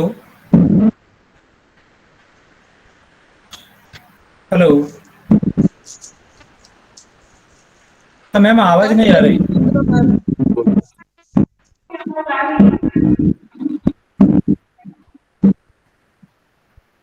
Hello hello hello Chandramani sir. हाँ sir. You have only 5 minutes. You have to finish within 5 minutes your presentation. Please start. Okay thank you sir. Kesarbai Kshirsagar महाविद्यालय बीड व कालिका देवी महाविद्यालय शिरपूर यांच्या संयुक्त विद्यमाने आज changing perspective of education या महत्वाच्या विषयावर एक दिवसीय आंतरराष्ट्रीय ही कॉन्फरन्स आयोजित केलेली आहे। कॉन्फरन्सचे आयोजक, स्पीकर तसेच सर्व सहभागी प्राध्यापक बंधू भगिनी तसेच संशोधक यांना माझा सप्रेम नमस्कार।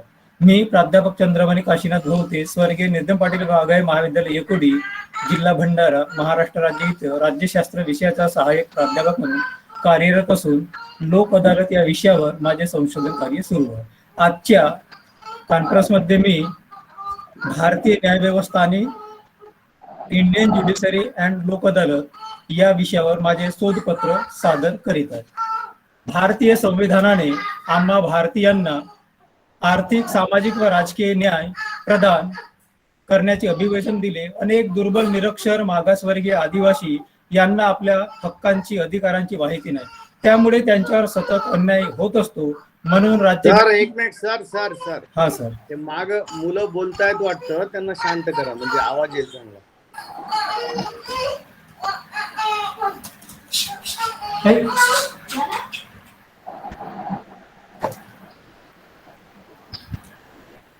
Okay sir. राज्यघटनेचे कलम 14 नुसार सर्व नागरिकांना भारतीय संविधानाने समान न्यायाची संधी दिलेली आहे। त्याचप्रमाणे कलम 35 नुसार समाजातील दुर्बल घटकांना मोफत कायदेविषयक सहाय्य देण्याची सुद्धा संधी भारतीय संविधानाने दिलेली आहे। परंतु कायदा किंवा कोणतीही कल्याणकारी योजना असो, जोपर्यंत लोकांमध्ये हक्कांसंबंधी व ते प्राप्त करण्यासाठी त्यावरील उपाययोजनेबद्दल अज्ञानी असतात, तोपर्यंत अशा कायद्यांची व कल्याणकारी योजनांची अंमलबजावणी योग्य रीतीने होऊ शकत नाही। भारतात ब्रिटिश शासन काळात पाश्चिमात्य न्यायप्रणालीचा विकास झाला असला तरी सध्याच्या भारतातील प्रचलित कायदेशीर न्याय व्यवस्थेचा आधार हा पश्चिमात्य न्याय व्यवस्थाच आहे। भारतातील अडचणी आणि समस्या डोळ्यासमोर ठेवून जरी भारतीय कायदे बनविण्यात आले असले तरी वादविवाद सोडविण्याची पद्धती जी निर्माण आहे ती ब्रिटिश साम्राज्याचीच खरी देण आहे।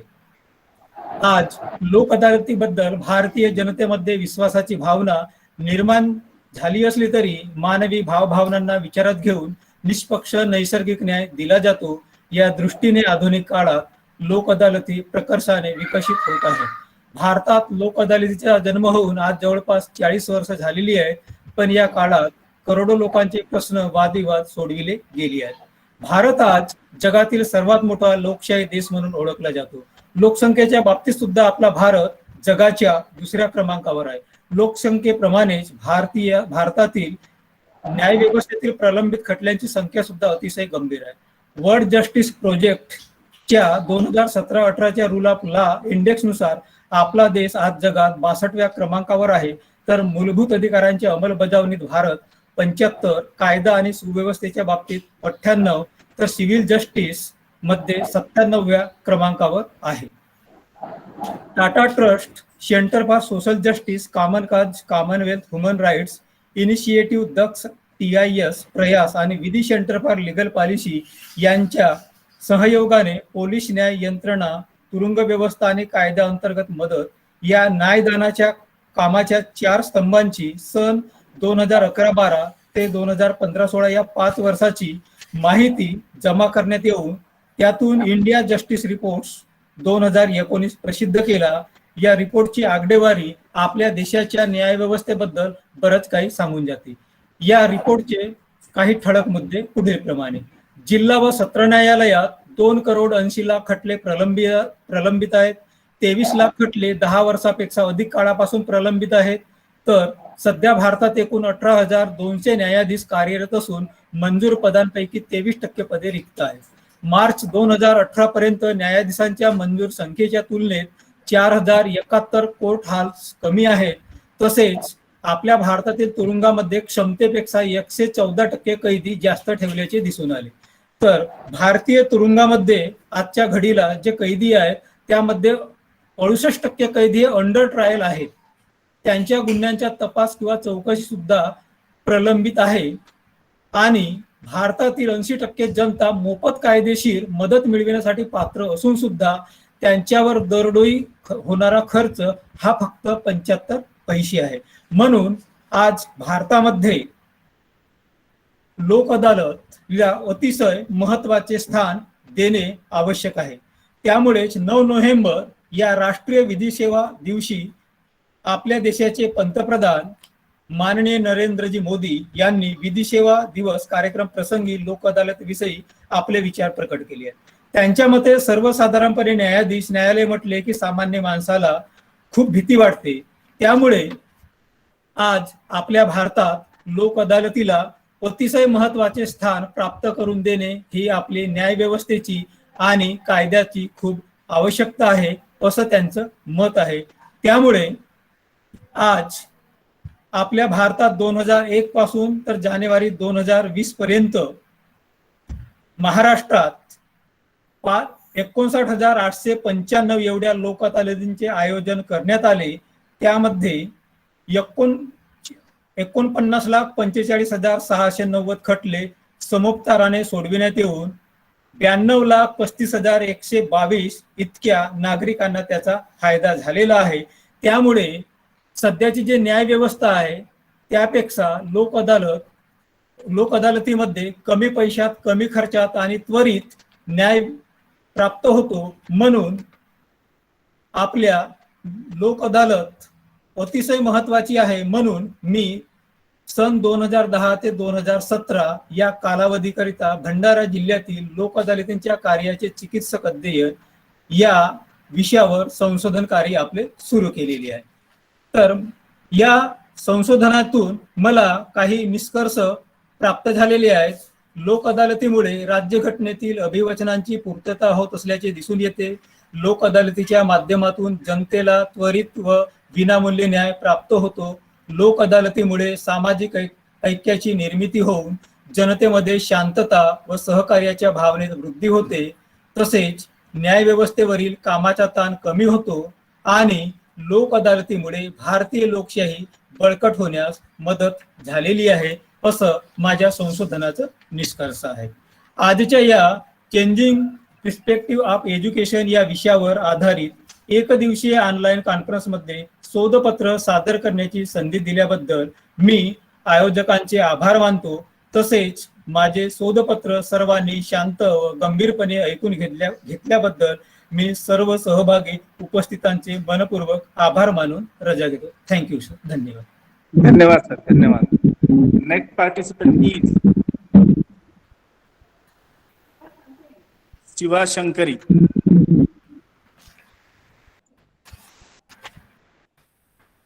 Hello. Hello. Yes, sir. Yes. Audible, sir. Hello. Yes, you are audible. Please start your. Yes, sir. Just wait. I'm share my PPT, sir.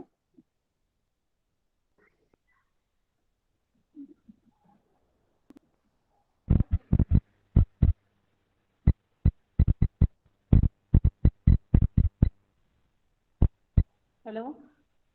Hello. Dr. Raj Korde. Contact to Mane. Hello. This is myself. I am Shiva Shankari. Okay. From. Yeah, ma'am. Hello. Hello. Hi, बोलिए ma'am, बोलिए. Hello. Okay. Sir.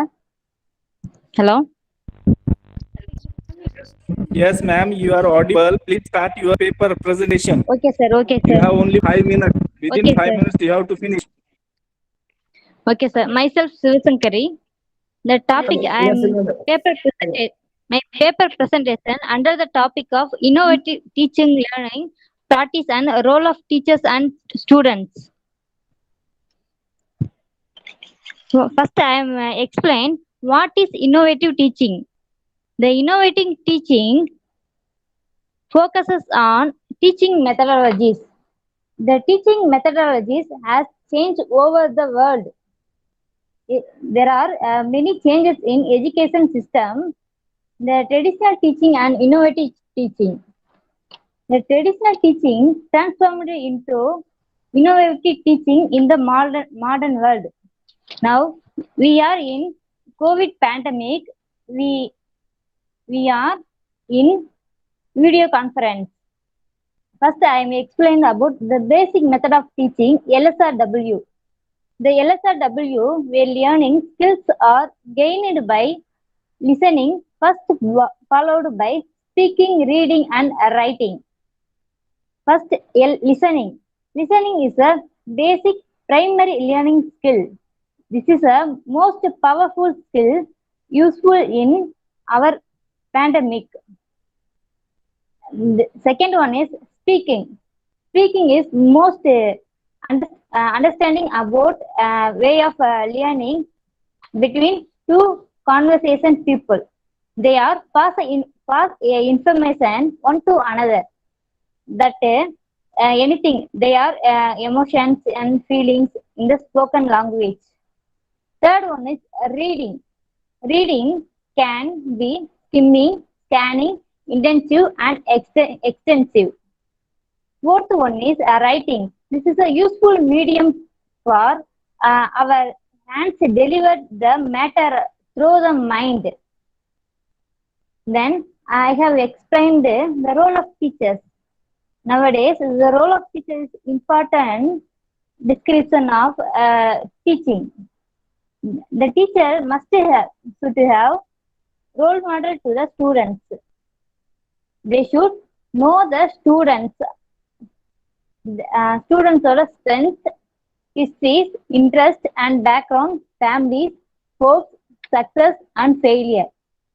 The teacher must know the content of the subject.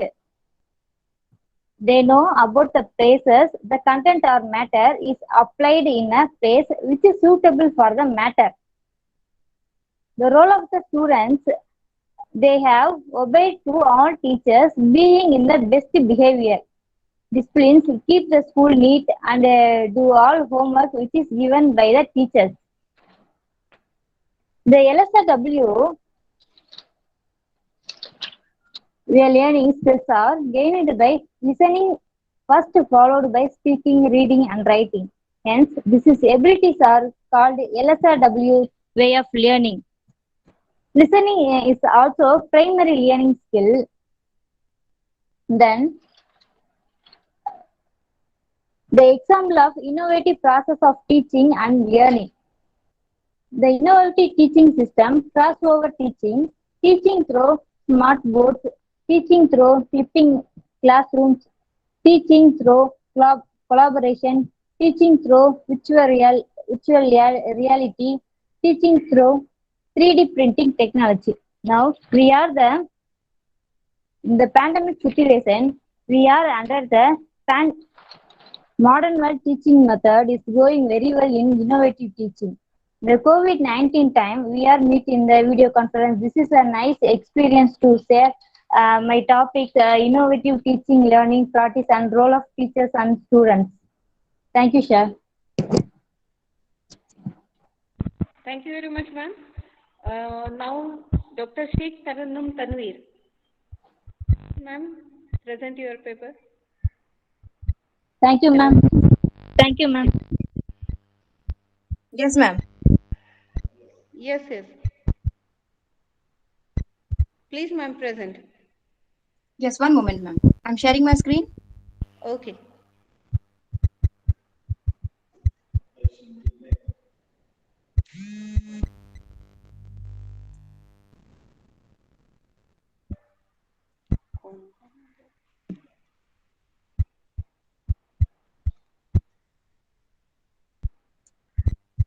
Good afternoon, everyone. My name is Dr. Sheikh Tarannum Tanveer, Assistant Professor, Maulana Azad College, Aurangabad. So today my topic is significance of e-learning in life sciences during the coronavirus, that is COVID-19 in pandemic.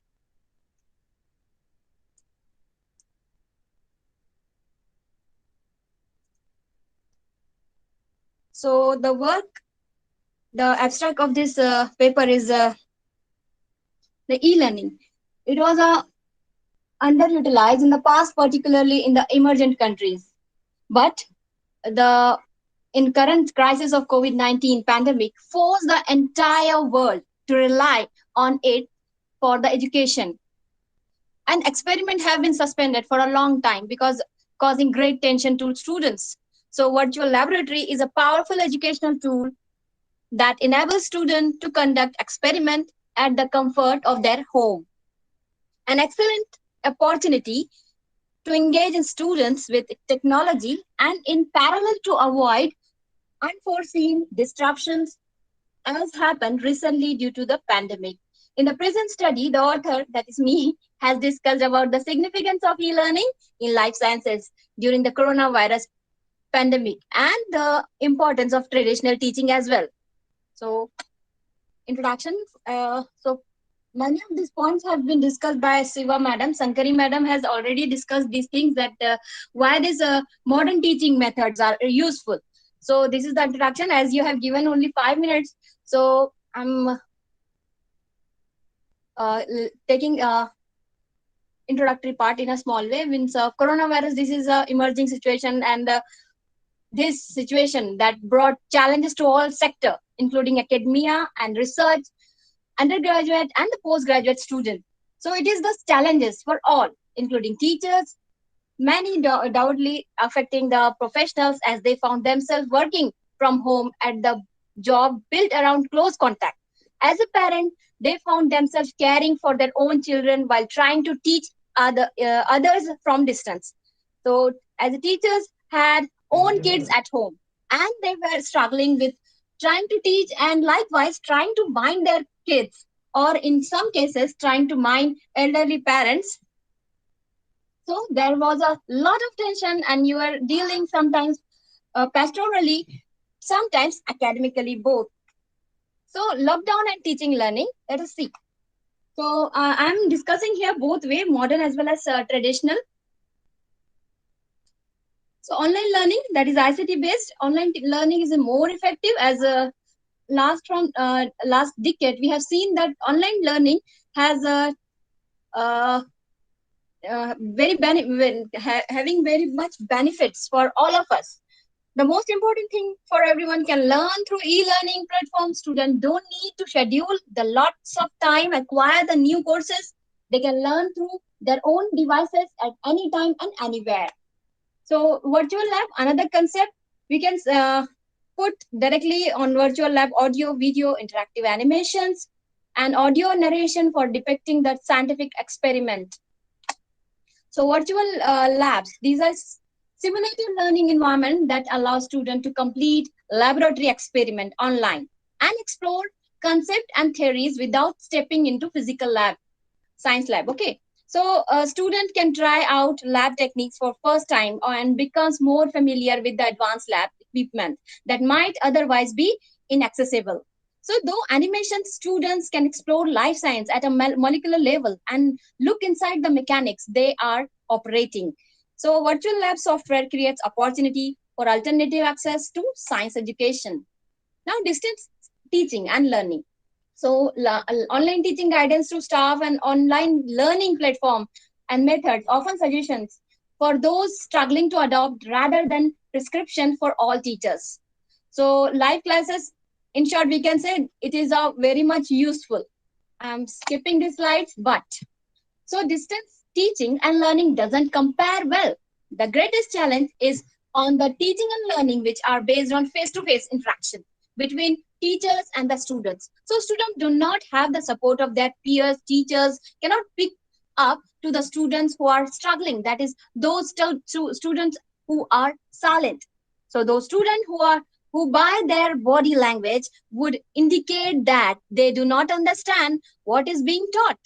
So it takes twice, sometimes three times as long to do anything. So teachers are spending infinite hours preparing work, uploading work, scheduling work, Zoom classes, and correcting work. So this is a survey response. Okay. So again, the virtual laboratory cannot replace entirely the physical experiment in traditional laboratories. So however, in academic setting, virtual and physical laboratories can work together. Especially now during the COVID-19 pandemic, students can perform the experiment online without any time limitations, receive instant feedback, familiarize with health and safety regulation, repeat the experiment activities, and generate data for their assessment. Also, they are engaged with technology and prepare more productively for their physical laboratories. So a virtual experiment can be conducted into groups, permitting social interaction and collaboration among the students. Important aspect of social distancing that enable communication and the reduced feeling of isolation and loneliness. Apart from the education, online simulators are frequently used research purposes. Thus, a relevant training of virtual laboratories at an undergraduate level prepare students for future careers. So I'm Hello? concluding. Sorry, ma'am. Yes, ma'am. Okay. Please conclude within half minute. Yeah. So this is my conclusion. To conclude, yes, thank you, ma'am. To conclude, Chetna ma'am, please, can you switch off your microphone? Thank you. So to conclude, teacher can use both of them, and sure, they have advantage of and disadvantages by using them. Teacher can collaborate both of traditional teaching activities method and modern teaching methods, because it is a very much essential for a student. He should know, he should interact traditionally as well as modern way of teaching. So e-learning is not considered to replace conventional method and learning in classroom. It's aimed to generate an augmented learning environment where technology is used to deliver a combined range of teaching and learning techniques aimed at maximizing individual participation and achieving the goal in the learning and teaching process. So this is my last slide. So classroom learning helps students. Ma'am, 1 minute, please. So it helps our students and teachers to familiar with each other in a better manner, allowing the teachers to evaluate their strengths and weaknesses better, and acts mentor as a guide student in their career possibilities and the prospects. So in traditional classroom education, student performance, evaluation, and assessment in classroom learning are done more easily. So with this, I concluded, and I'm very much thankful for the organizing committee for giving me chance to present my paper. Thank you very much. Thank you, ma'am. Thank you very much. Now, Archana Patki, ma'am. Archana Patki, is she present? Ma'am, she was here. Just I will find out. Maybe immediately she will join. Maybe the internet she will be there. Please, ma'am. Please, ma'am, be fast. Yes, ma'am. Yes, ma'am. I will.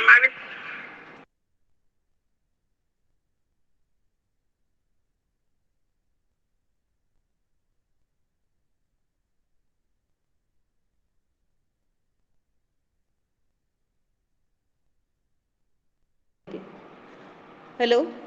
Till then is Kulsum Salah.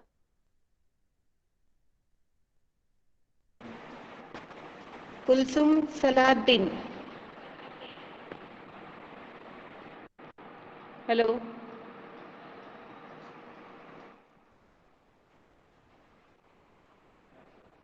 Kulsum Salahuddin, ma'am. Is she present?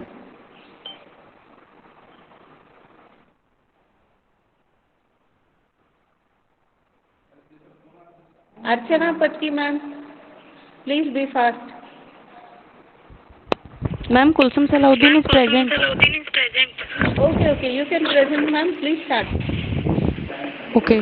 Within 5 minutes, you have to complete. Okay, ma'am. Okay. Okay. Please start, ma'am. Immediately. Just a second, ma'am. Let me share my screen.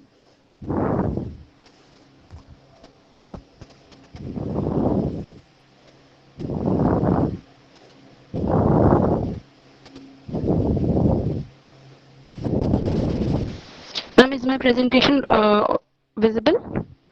Yes, ma'am. Your presentation is visible. Please start, ma'am. Okay.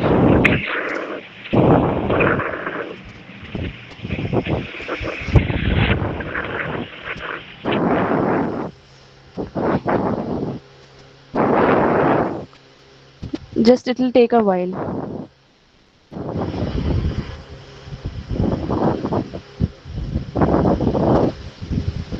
Ma'am, is it now visible? Yes, ma'am. Please start your presentation. Okay.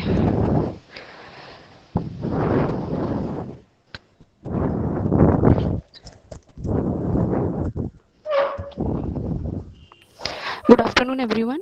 I am Kulsum Salahuddin, research scholar of Department of Geography, Aligarh Muslim University, and I am going to present my paper on the topic Impact of Urban Climate Change on the Middle Class and Marginal Man in the Major Indian Cities. This topic is widely showing the trends of urbanization and climate change in the Indian city, which is happening largely in the Indian megacities. But my research focuses basically on three megacities of Surat, Pune, and Jaipur. But here I will be showing a trend analysis of all the Indian cities, and my theme of presenting this paper, especially in this conference, because it lies in the sub-theme of need for environmental education. Sorry, just.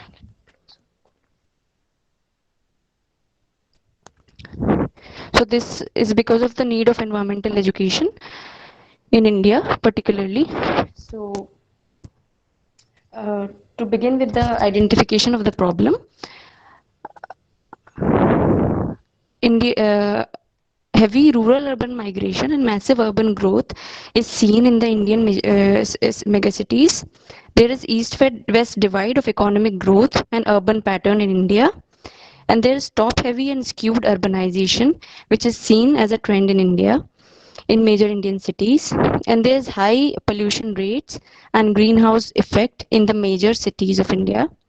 There is rising urban temperature in comparison to surroundings, which are predominantly rural in nature, and there are certain sub-rural areas as well, which are adjoining the cities. The city congestion and lingering suspended particulate matter in the wake of wind velocity reduction, growing weather extremities and uncertainties. Coming to the objectives of my study, to analyze the spatial pattern and trend of urbanization in India, to examine the comparative urban growth rate in the major cities of India, to measure urban climate change in major Indian cities, to estimate the impact of climatic uncertainties on the majority of middle class and marginal man. The next slide shows metropolitan population in millions and percentage growth. Here we can see that there are 10 major metropolitan Indian cities.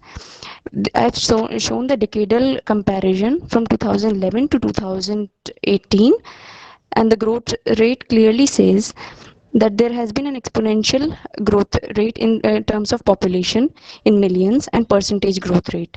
Here I would like to specify that the cities of Surat, Pune and Jaipur have already seen a jump as compared to the older metropolitan cities.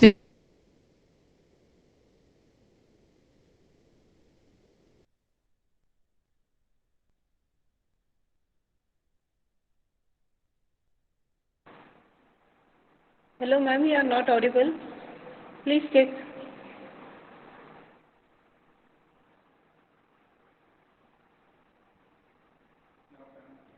Will Salahuddin ma'am, you are not audible.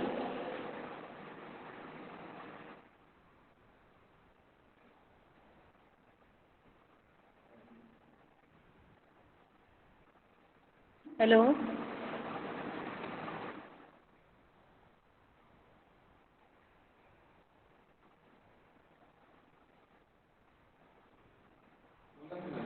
Hello, Salahuddin ma'am. You are not audible. Please check.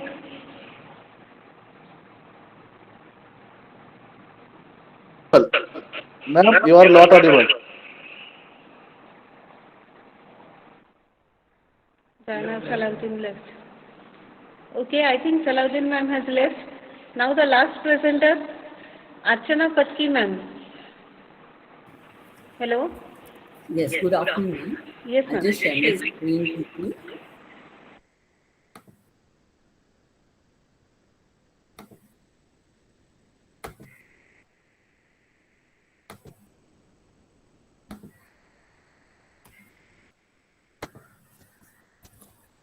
Good afternoon, one and all. For this multidisciplinary international conference on changing perspectives of education, I am presenting a paper on the effectiveness of life skills training program on emotional intelligence that Sir has been talking about in the earlier session in economically vulnerable, low resilient women students. This is my doctoral, a part of my doctoral thesis, and this paper would be along with my guide, Dr. Mrinalini Purandare of SNDT University. Regarding the current perspectives of education, the new education policy also talks about enhancing students' emotional capabilities along with the cognitive, social, ethical ones. And it also talks about developing life skills among students. In the morning also, Principal Tupe mentioned in his inaugural address that we have to prepare students to face the challenges. So I thought of this life skills education, which is part of my doctoral research, as one of the current perspectives of education which need to be taken forward.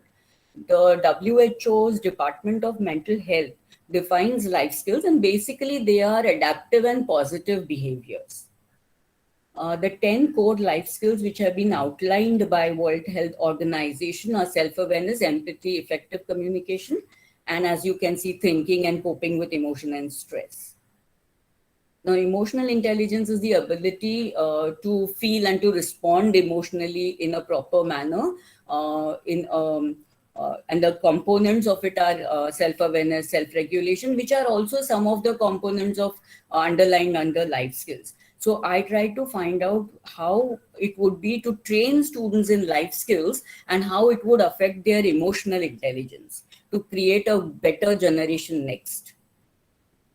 For this, my dependent variable is resilience, and which is so necessary as was seen in the corona times. It is basically a person's ability to bounce back after adversity or trauma. For this, I have chosen students who are low resilient. So in the methodology, I will explain to you, that was the first step of choosing girls who are low resilient, and then I went ahead with my research.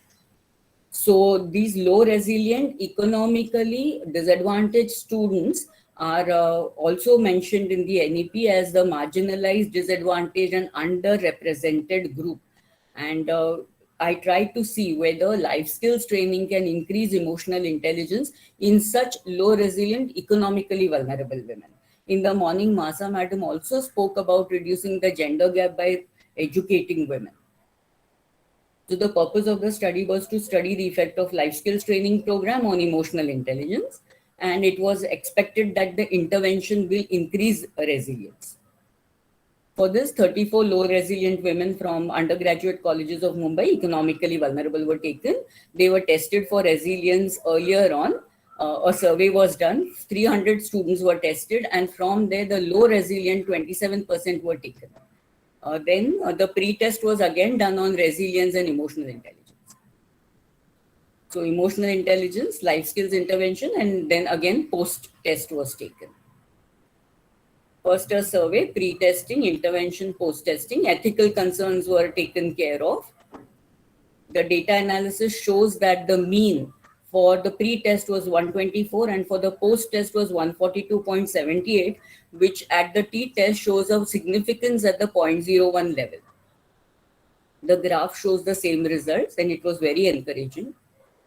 So the hypothesis that the group of participants who've undergone life skills training program will have a higher emotional intelligence after training as compared to before training has been clearly supported. So training in life skills in students' days would be very, very beneficial, and a lot of research through the years has shown such kind of positive effect. So the conclusion is that this training can be effective. The limitation is that this study did not have a comparable group of students who did not undergo life skills training. And the implication is life skills training can be used for increasing emotional intelligence, especially in low resilient, economically vulnerable students, and it supports one of the fundamental principles of NEP. So I had done literature review and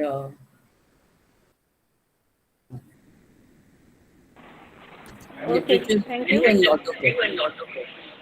Okay, thank you. Thank you very much, ma'am. Now I request Dr. Shinde sir to conclude the technical session and introduce our speaker for valedictory session, Dr. R.T. Bedre sir. Shinde sir, please.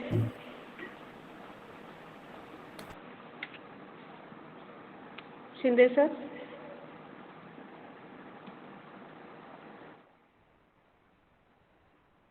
Dr. Shinde sir.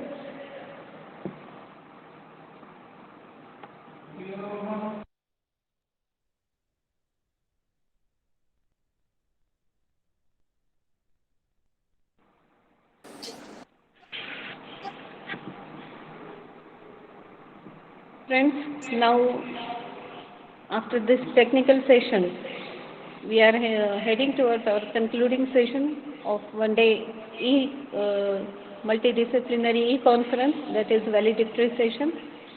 And for that, I would like to request our distinguished guest, Dr. R.T. Bedre sir, to conclude. But before that, I request Dr. Shinde sir to conclude the session.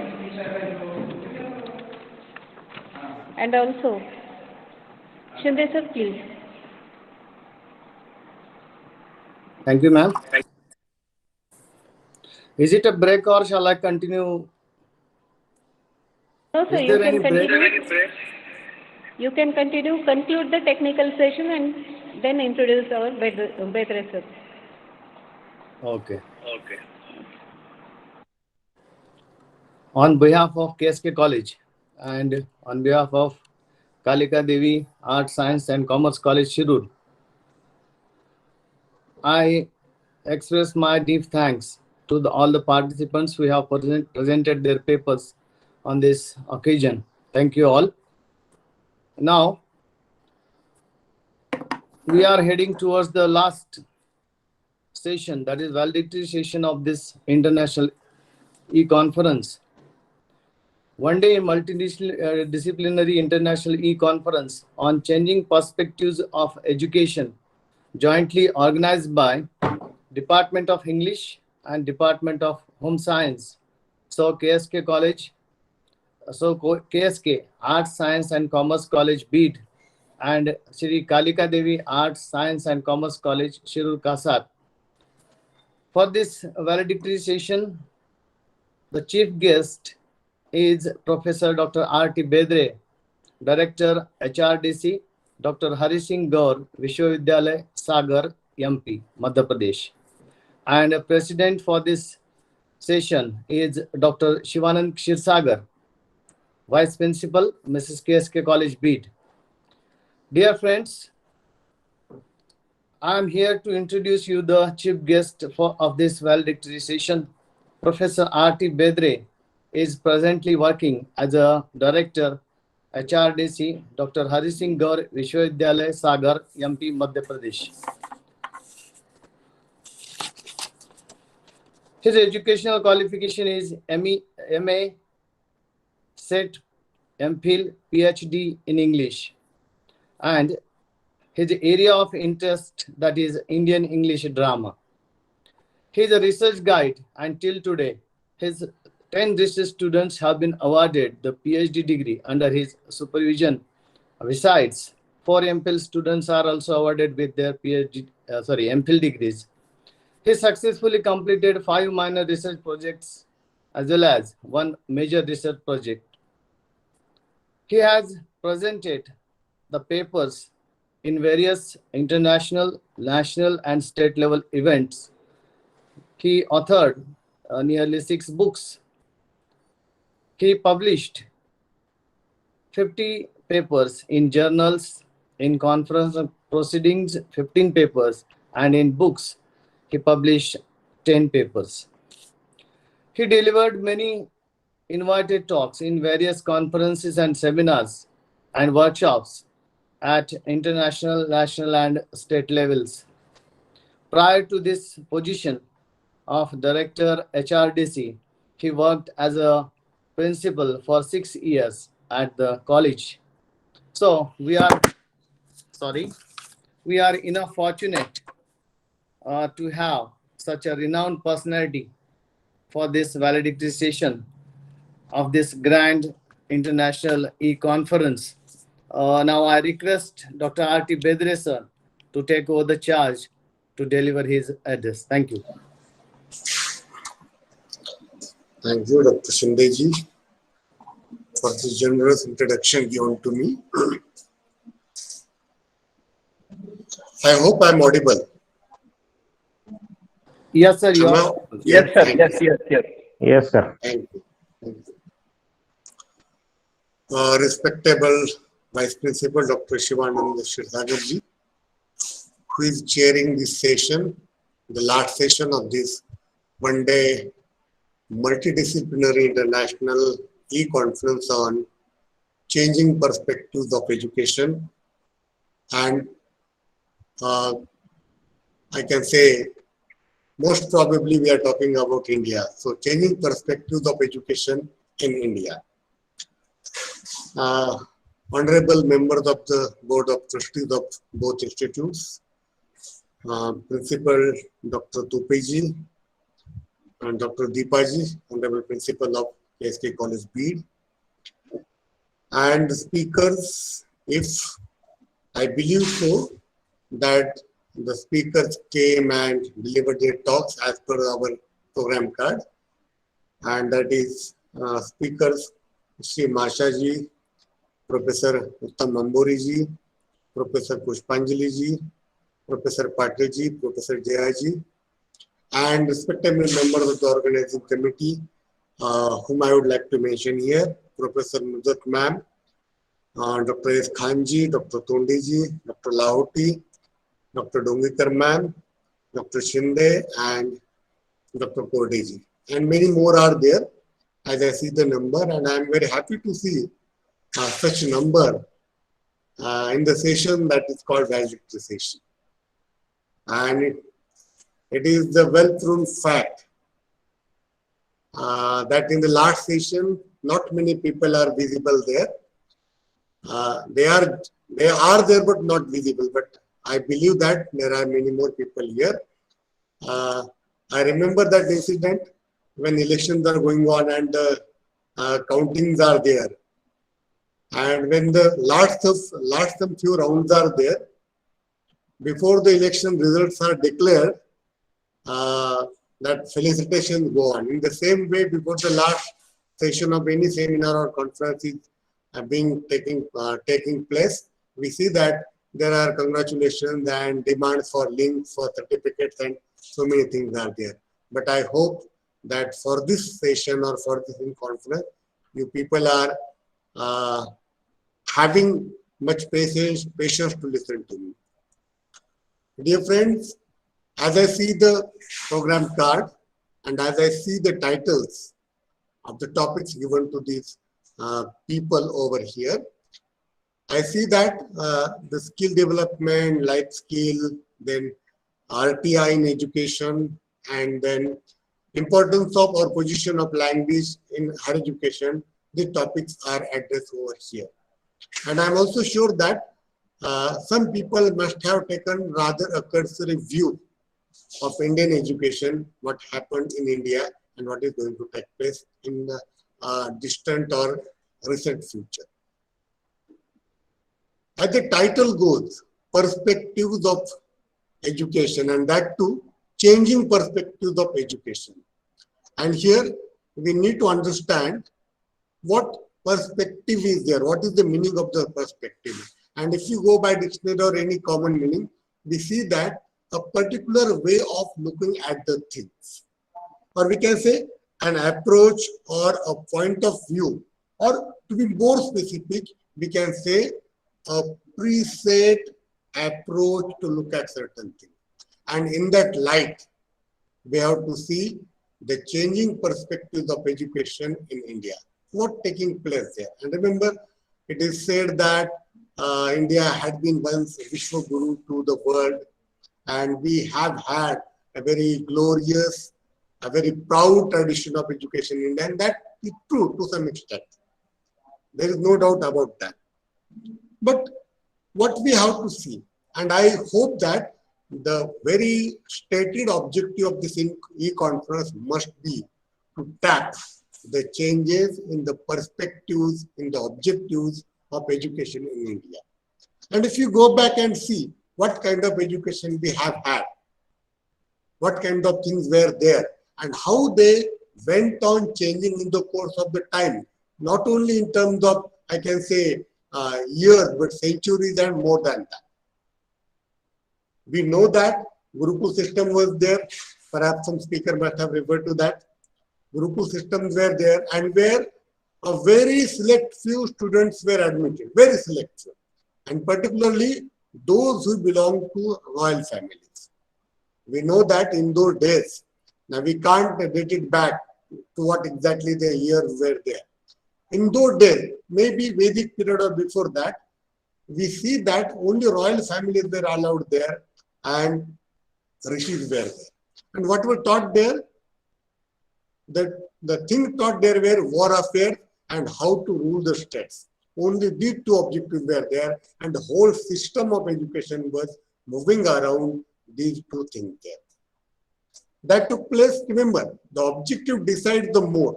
The objective determines the perspective. And that way, the education system in those days was defined. Then we came to Vedic period. Some people call it Brahminical period also. The post-Vedic period is called Brahminical period.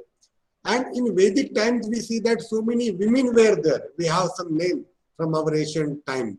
Gargi and Maitri, these people are there.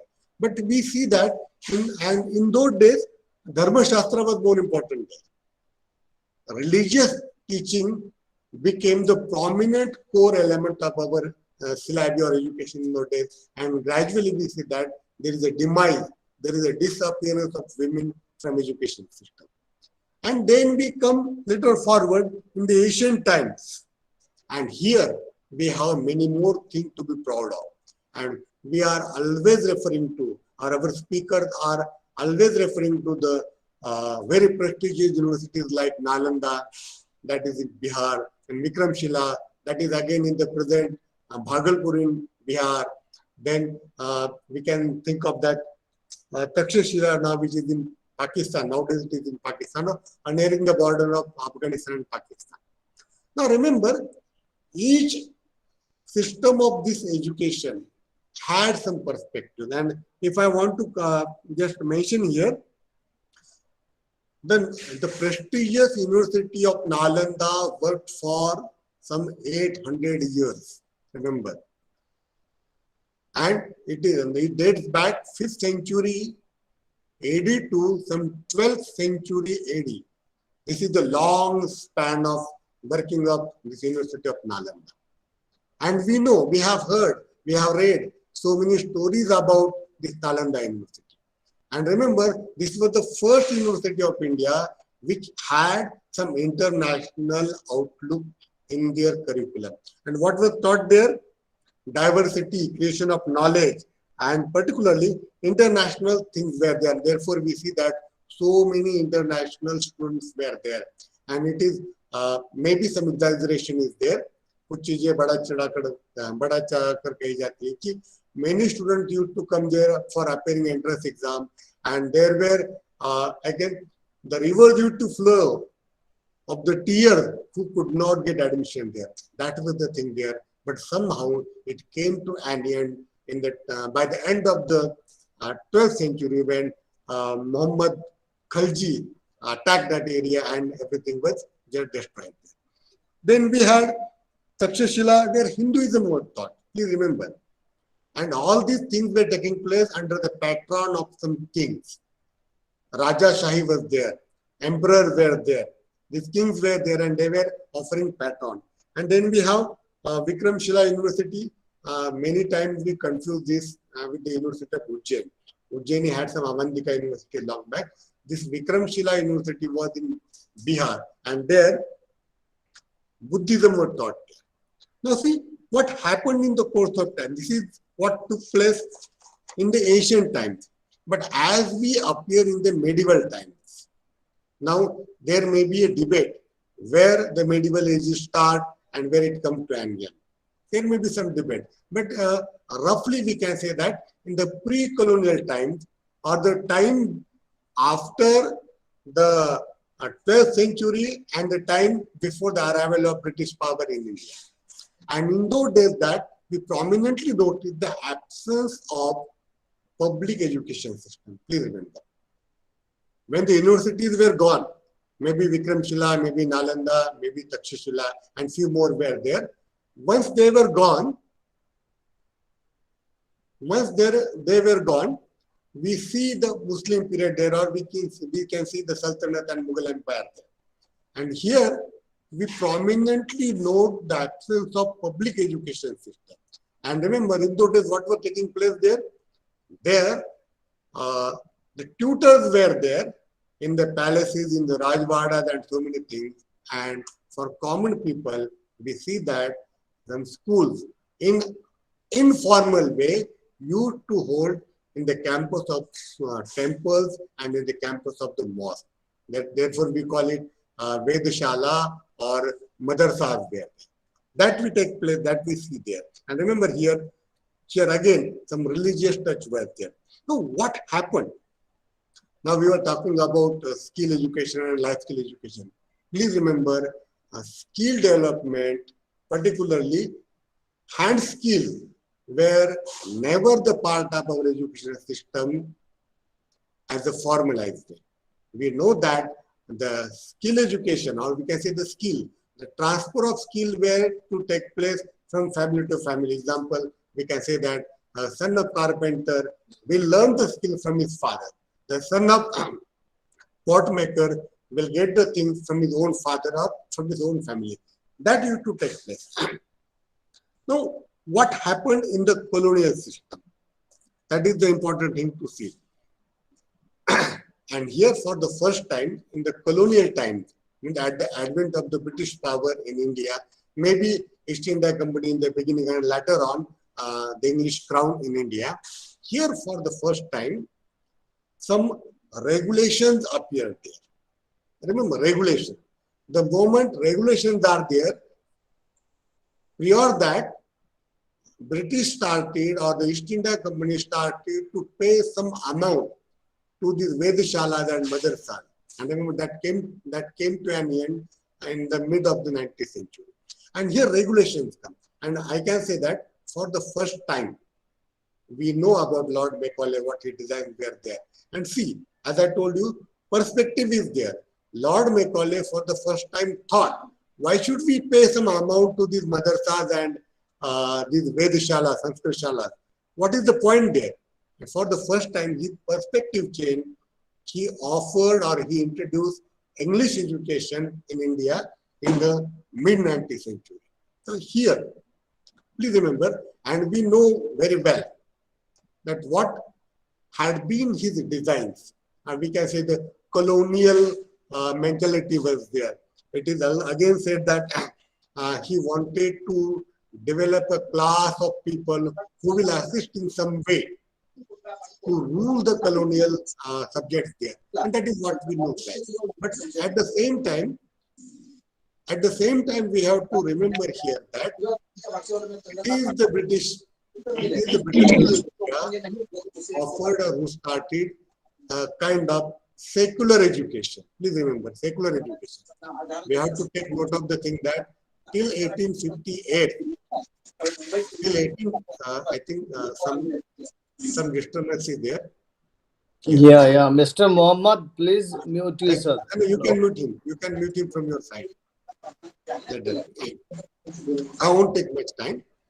So, for the first time, the kind of secular education was offered here. And remember, and that is the colonial legacy that we are following. Now, there may be debates, there may be differences, what Lord Macaulay wanted to do, what kind of class he wanted to develop in India, and what were its fallouts, what results were there. And we know that our first generation of the, I can say, the freedom fighters or the people who led in the public life came from this colonial education. And around the same time, we see that, despite the efforts of the colonial power to develop that kind of class or to establish white man supremacy, that thing we have to keep in very mind. We people study Shakespeare, we people study Lord Shelley and so Lord Byron and P.B. Shelley and all these English poets and English thinkers, or we can say Western thinkers, but keep one thing in mind that those things were taught to us for two purposes. One thing, to cause a cultural or intellectual amnesia, that is first thing, and second thing, to establish white man supremacy. How the Western thinker, how the Western civilization is superior and how the Indian civilization was inferior, that was the basic purpose there. Therefore, no Sanskrit, no Vedas were taught over there, no Indian history were taught there. Instead of that, we began to study Western thinker, Western civilization, Western history. But despite that, we see that so many native people came forward. Now, here again, we have one debating point here. We know that in 1858, we see the rise of three major universities in India. University of Bombay in those days, University of Calcutta in those days, and University of Madras. But remember, prior that, these were presidency colleges of that province. Presidency colleges. Later on, those were turned into universities in 1858 or by the end of 1857, when the British power took control of colony of India. And please remember, these universities were created or developed as the safety valves. We have to take care of this word. As safety valve. Because somewhere this dissent, this unrest among the people had to be given way. And as the part of that, we see that these universities were there. And at the same time, we see that there was the establishment of Indian National Congress in 1885. Please remember, these things are establishing in the universities or establishing this platform, political or socio-political platform. Indian did not play the initial role. Please. The British people were there who played some initial role. As you know, Annie Besant was there and Presidency College and all these things were taking place there. Now, the perspective is here, remember, perspective is to offer or to provide some safety wall where the unrest of the people can be given vent, can be given a way out. That took place.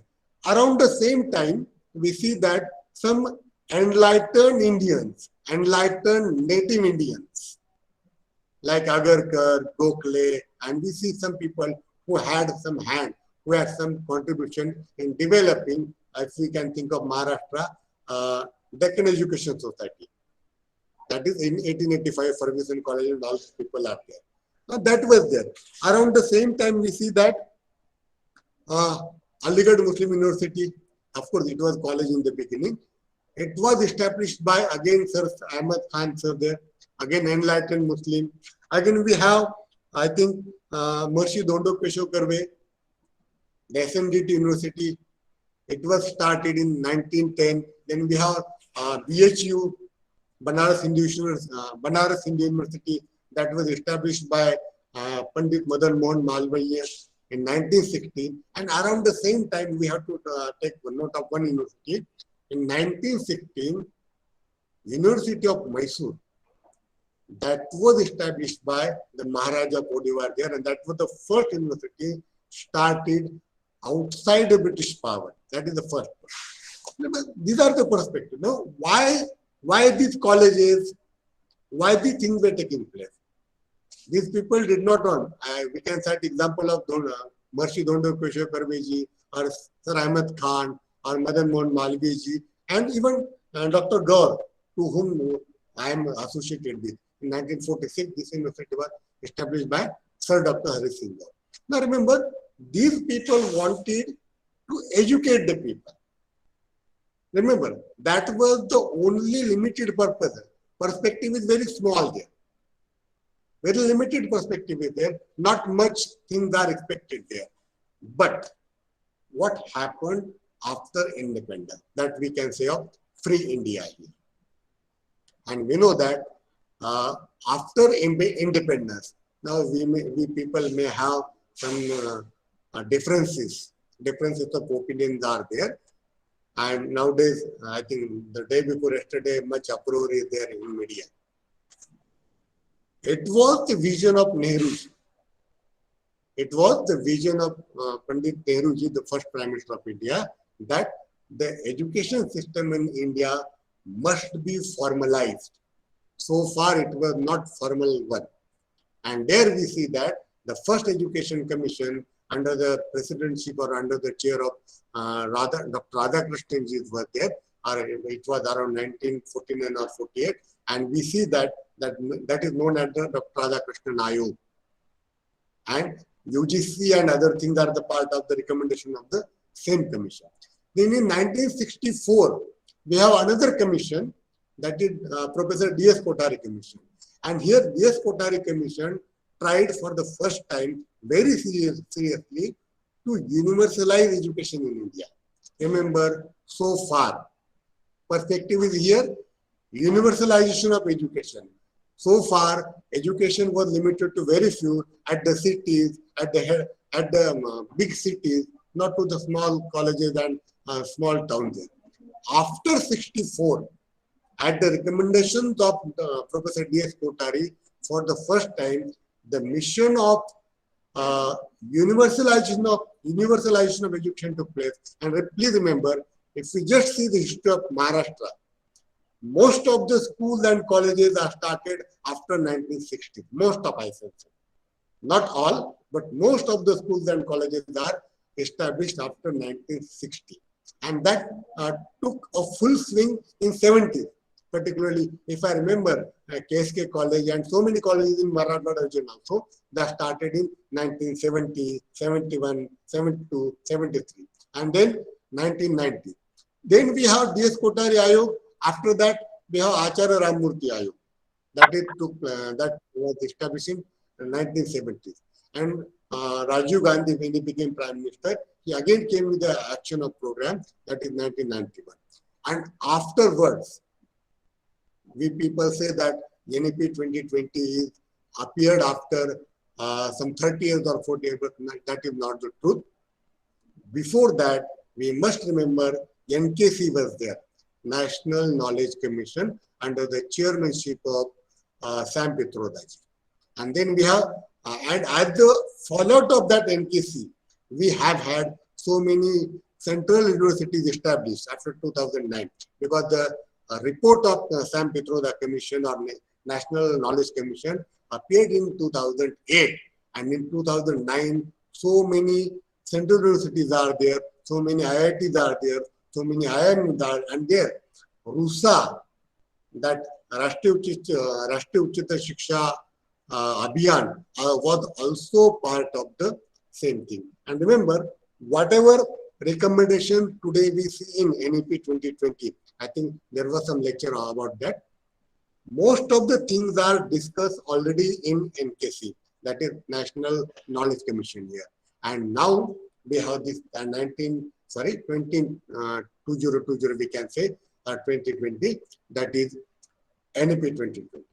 Now again remember, as I told you, perspectives went on changing, and the perspectives are determined by the policymakers who are patronizing the things. जैसे कि मैंने कहा शुरू में राजा महाराजा का जो उद्देश्य था उसकी वजह से गुरुकुल चलते थे, बाद में यूनिवर्सिटी चलने लगी, then we have madrasas and vedशाला, then we have grant system appeared in the time of British, and then they designed the curriculum and everything according to their own objectives, according to their own perspective. In India also we had some perspective, some major perspective every time, and that happened. Now here I am just taking some 5 minutes, not more than that.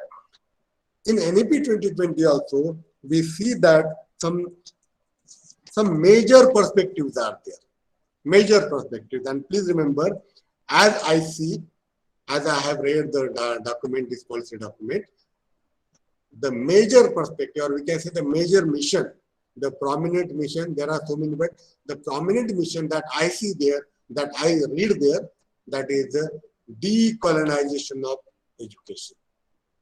I repeat the word, decolonization of education. It has been thought over, it has been arrived at that so far our education was under the influence of colonialism, or we were still under the colonial hangover. लोग कहते कि आज भी हम ब्रिटिशों ने जो हमें पढ़ाया वही हम पढ़ रहे हैं. That was the common, I can say, perception today. And for the first time, this government, I can say, or the policymaker, or we can say Professor Kasturi Rangarajan ji, under whose presidency this commission came, and it is thought there that this is the high time that we must free ourselves. The education system in India must free itself from the colonial hangover. हम उनको छोड़ना चाहते हैं. And again, it is not that if colonial system is put aside, what is there to take place?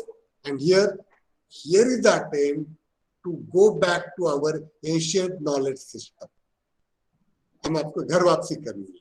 That is, remember, two things are there. One thing is decolonize करना है, or second thing, we have to revive. It is an attempt in NEP 2020 to revive, what we can say, to renew our ancient knowledge system. Now that is the very wonderful and at the same time very controversial thing. If we want to renew, if we want to revive our past, now what kind of past we want to revive? That past which we denied education to a large section of society, that part which taught about the chamatkaras of the gods and goddesses, what we want to study there. And those things are there. At the same time, the major focus of NEP 2020, that perspective is internationalization of higher education of India. I think some speakers were talking about that. In what way we want to internationalize our higher education? And there are some 3 ways are given there. One, to invite some foreign universities in India. Second thing, to invite students and teachers from the foreign universities. And third thing, to set our curriculum at par with the international standard. These are the 3 things there. Then there is one more perspective there. These people think that our present education system is outdated. Even the mechanism is outdated. Therefore, we see that there are some changes. There are some changes in terms of restructure, in terms of structure, in terms of frame. We know that earlier it was 10 plus 2 plus 3 pattern was there, but now that pattern is changed. Earlier, UGC was the only thing there. Now its name has been changed, and free exit point, free entry point, and so many things are there. And then universalization is there. जैसे कि मैंने कहा था कि in 1964 Kothari Commission wanted to universalize education in India. But remember, that is again a far off, I can say, dream. Far off dream, I can say. आज भी हमारा बहुत कोशिश करने के बाद भी अगर GER, that is gross enrollment ratio, is not beyond 30%. I think as per the AISH report, 1920, it was some 26%. But remember, we have had or we have a large chunk of youth to be educated, but our infrastructures have some limitation. We know that in past few years, there are no new colleges, there are no new universities, and there are no more new recruitments.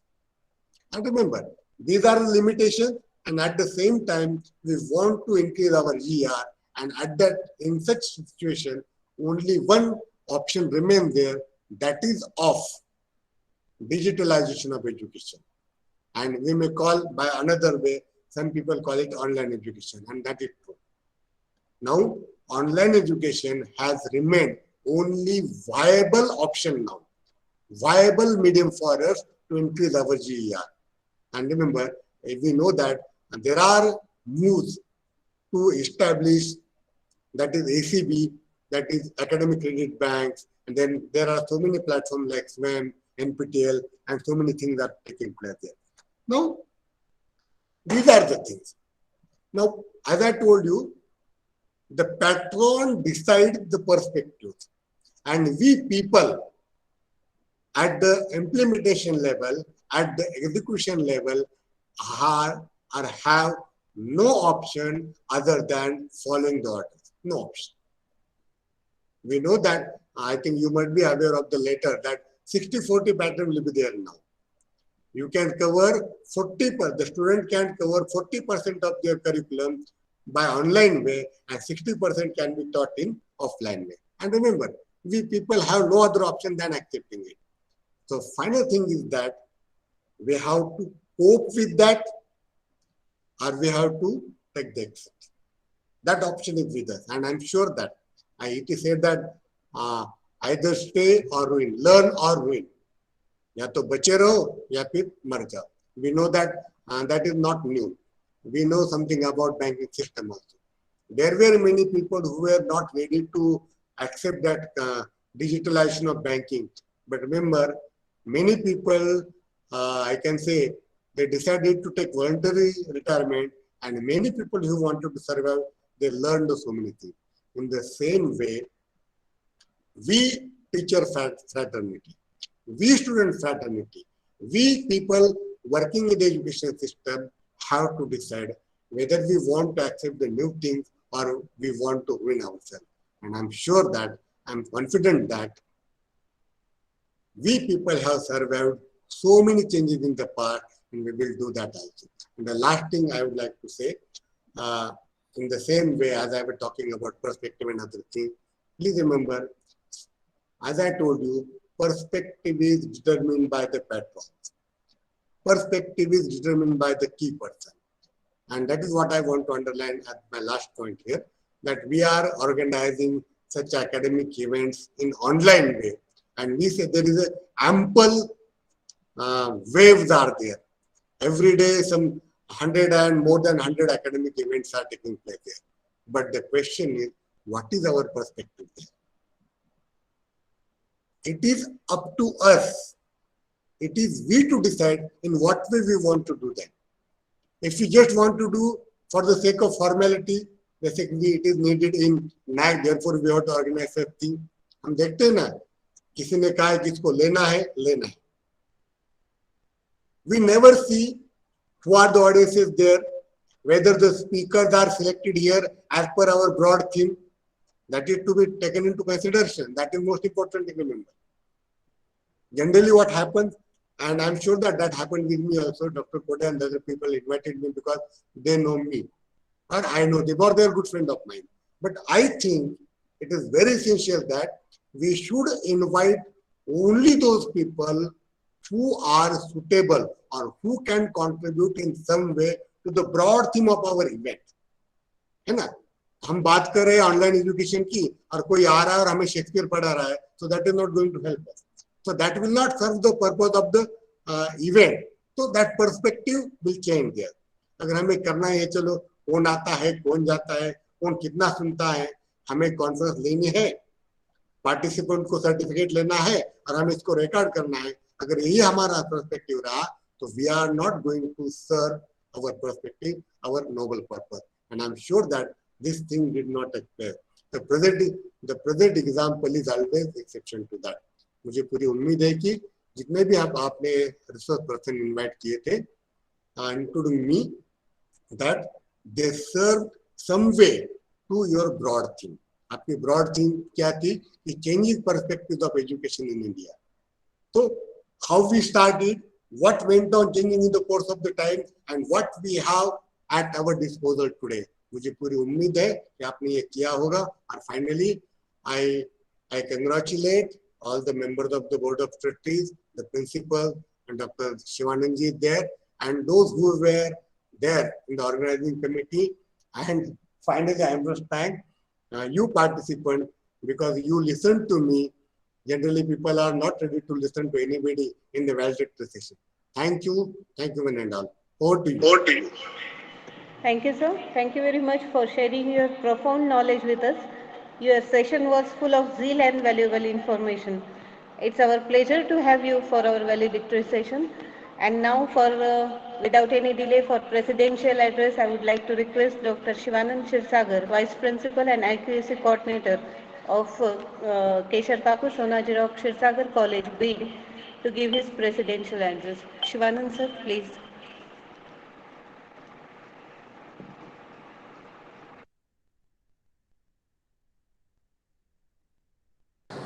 Sir, unmute yourself.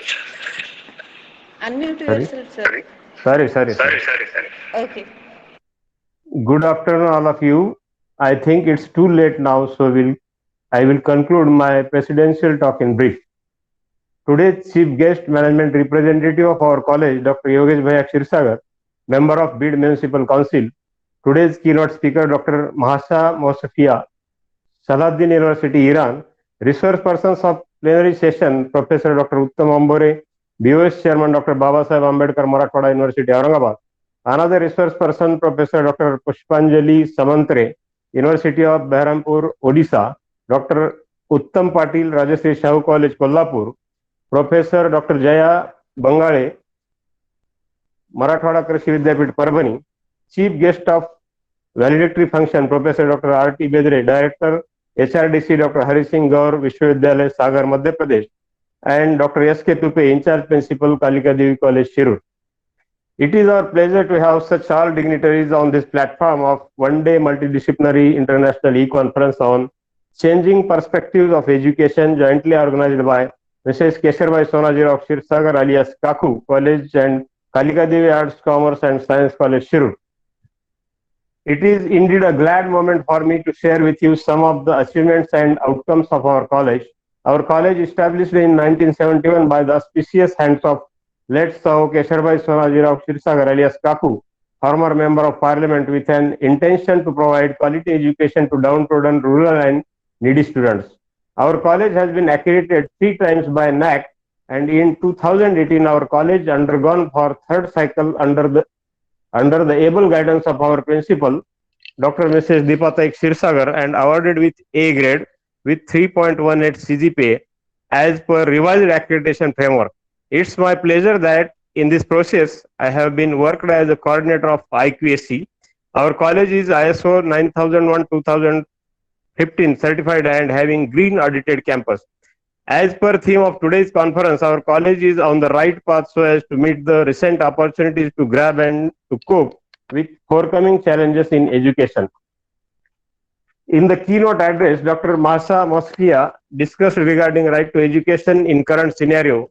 She explained about primary education, secondary education, professional training opportunities, quality for education according to United Nations. She also focused on impact of COVID-19 pandemic on education system, role of teacher in education system, etc.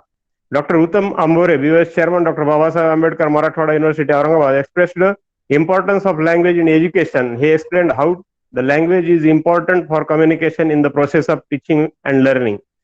Mother tongue is a very powerful and communication in the education system. Professor Dr. Pushpanjali Samantre, University of Behrampur, Odisha, delivered importance of skill-based education. She discussed how the skill-based education for achievements for the students in the future. Dr. Uttam Patil, Rajashree Shahu College, Rukdi, Kolhapur, expressed the role of language in education system. Language is heart of the body Language has so many variety and is the powerful tool for knowledge transformation. English is the important language in the world. He said English is the language of science and technology. Dr. Jaya Bangale, Vasantrao Naik, Marathwada Krishi Vidyapith, Parbhani presented significance of life skill education in academic institutions. She expressed National Education Policy 2020 major reforms in higher education, meaning of life skills. We have to adapt the life skills to manage situations positively. Chief guest of valedictory function, Dr. Bedre RT, Director HRDC, Dr. Hari Singh Gaur Vishwavidyalay, Sagar, Madhya Pradesh.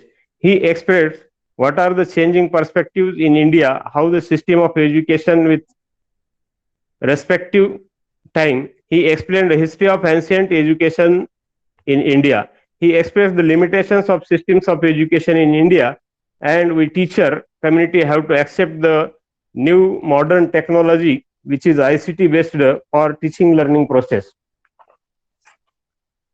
I am thankful to all resource persons on behalf of the management of Naugan Shikshan Sanstha and other Shikshan Sanstha and Mrs. Kesharbai Sonaji of Shirsagar College and Kalika Devi College for sharing valuable time with us.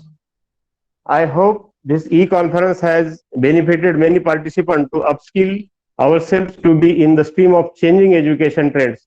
I appreciate and congratulate to Dr. S.K. Tupe, in charge principal of Kalika Devi College, Shirur Kasar, and team of Home Science and English departments of Mrs. Kesharbai Sonaji of Shirsagar College, Bid, and Kalika Devi College, Shirur for organizing such e-conference. Thank you very much. Thank you very much, sir. Lastly, I would like to wish all the participants a very happy Teachers' Day in advance. And now I request Dr. Raj Torde to give concluding remark and vote of thanks for the conference. Thank you, ma'am.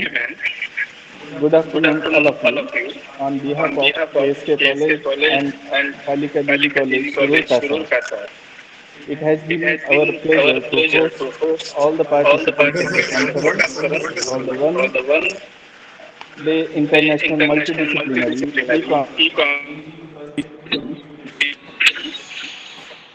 changing perspectives of held on the occasion of Golden Jubilee of our mother institution. Sorry, your voice is echoing. Hello, Professor. Why voice is recurring?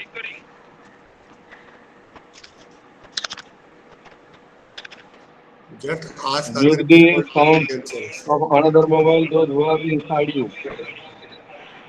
It has been our pleasure to host all the participants of the conference for the one-day international multidisciplinary changing perspectives of education conference held on perspectives of education. Occasion of Golden Jubilee year of our mother Don't listen, madam. institution, Navgan Please mute yourself.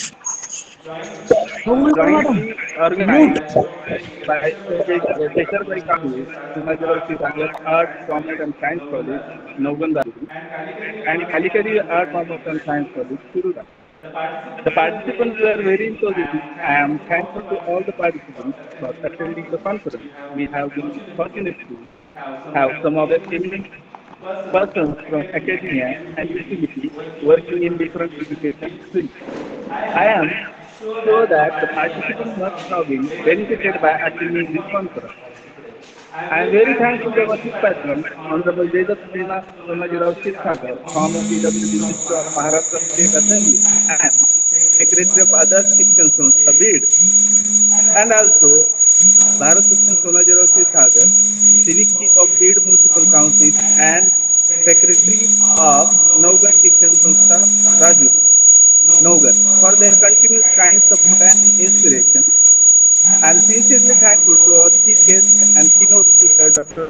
Martha Mostfakan, who accepted our invitation and be the keynote speaker for the inaugural function and giving an excellent coverage to her speech. I wholeheartedly thank all the resource persons of plenary session, Dr. Uttam Ambure sir, Dr. Pushpanjali Samantray, Dr. Uttam Patil, Dr. Jaya Bangle, for sharing their valuable knowledge and experiences with us. I am very grateful towards Dr. R.T. Bedre sir, who accepted our invitation as speaker for valedictory session. I express my deep sense of appreciation for him. I am very thankful to Principal of KSK College, Naugan Rajuri, Dr. Deepa B. Shirsagar, Member of Academic Council, Dr. Bamu Aurangabad, who presided over this e-conference, and also thankful Dr. R.G. Machale, Administrative Officer, Adarsh and Naugan Shikshan Sanstha Bid. I extend my gratitude towards Dr. Sanjay K. Tupe sir, Principal of Kalika Devi Arts, Commerce and Science College, Shirur Kasar, and also Dr. Shivanand Sagar sir for their continuous and energetic support. My thanks also goes to all the conveners, co-conveners, organizing committee members, advisory committee members, and technical staff who gave their precious time to organize this event. I am also thankful to all the delegates for their enthusiastic participation in this e-conference, research scholars, colleagues, and our college staff members, as well as media persons who have greatly helped us for organizing this conference. I once again thank everyone whose contribution has made this conference as a success event. Thank you to all. Once again, I would like to thank you so much. National anthem will be played.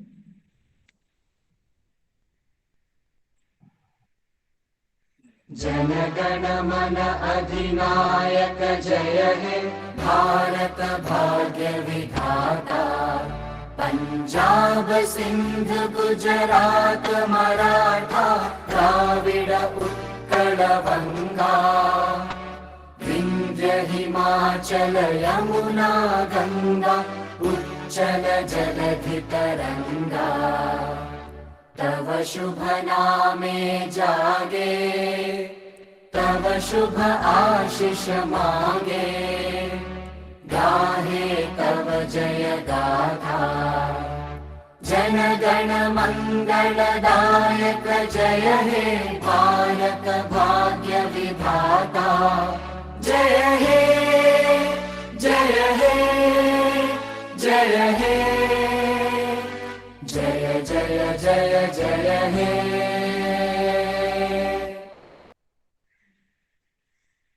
Thank you all. Thank you so much. कोरडे sir, hello. हाँ, yes sir. कोरडे sir, feedback link भी भेज रहे क्या? हाँ भेज रहे, फीडबैक लिंक भेज रहे। Okay okay sir.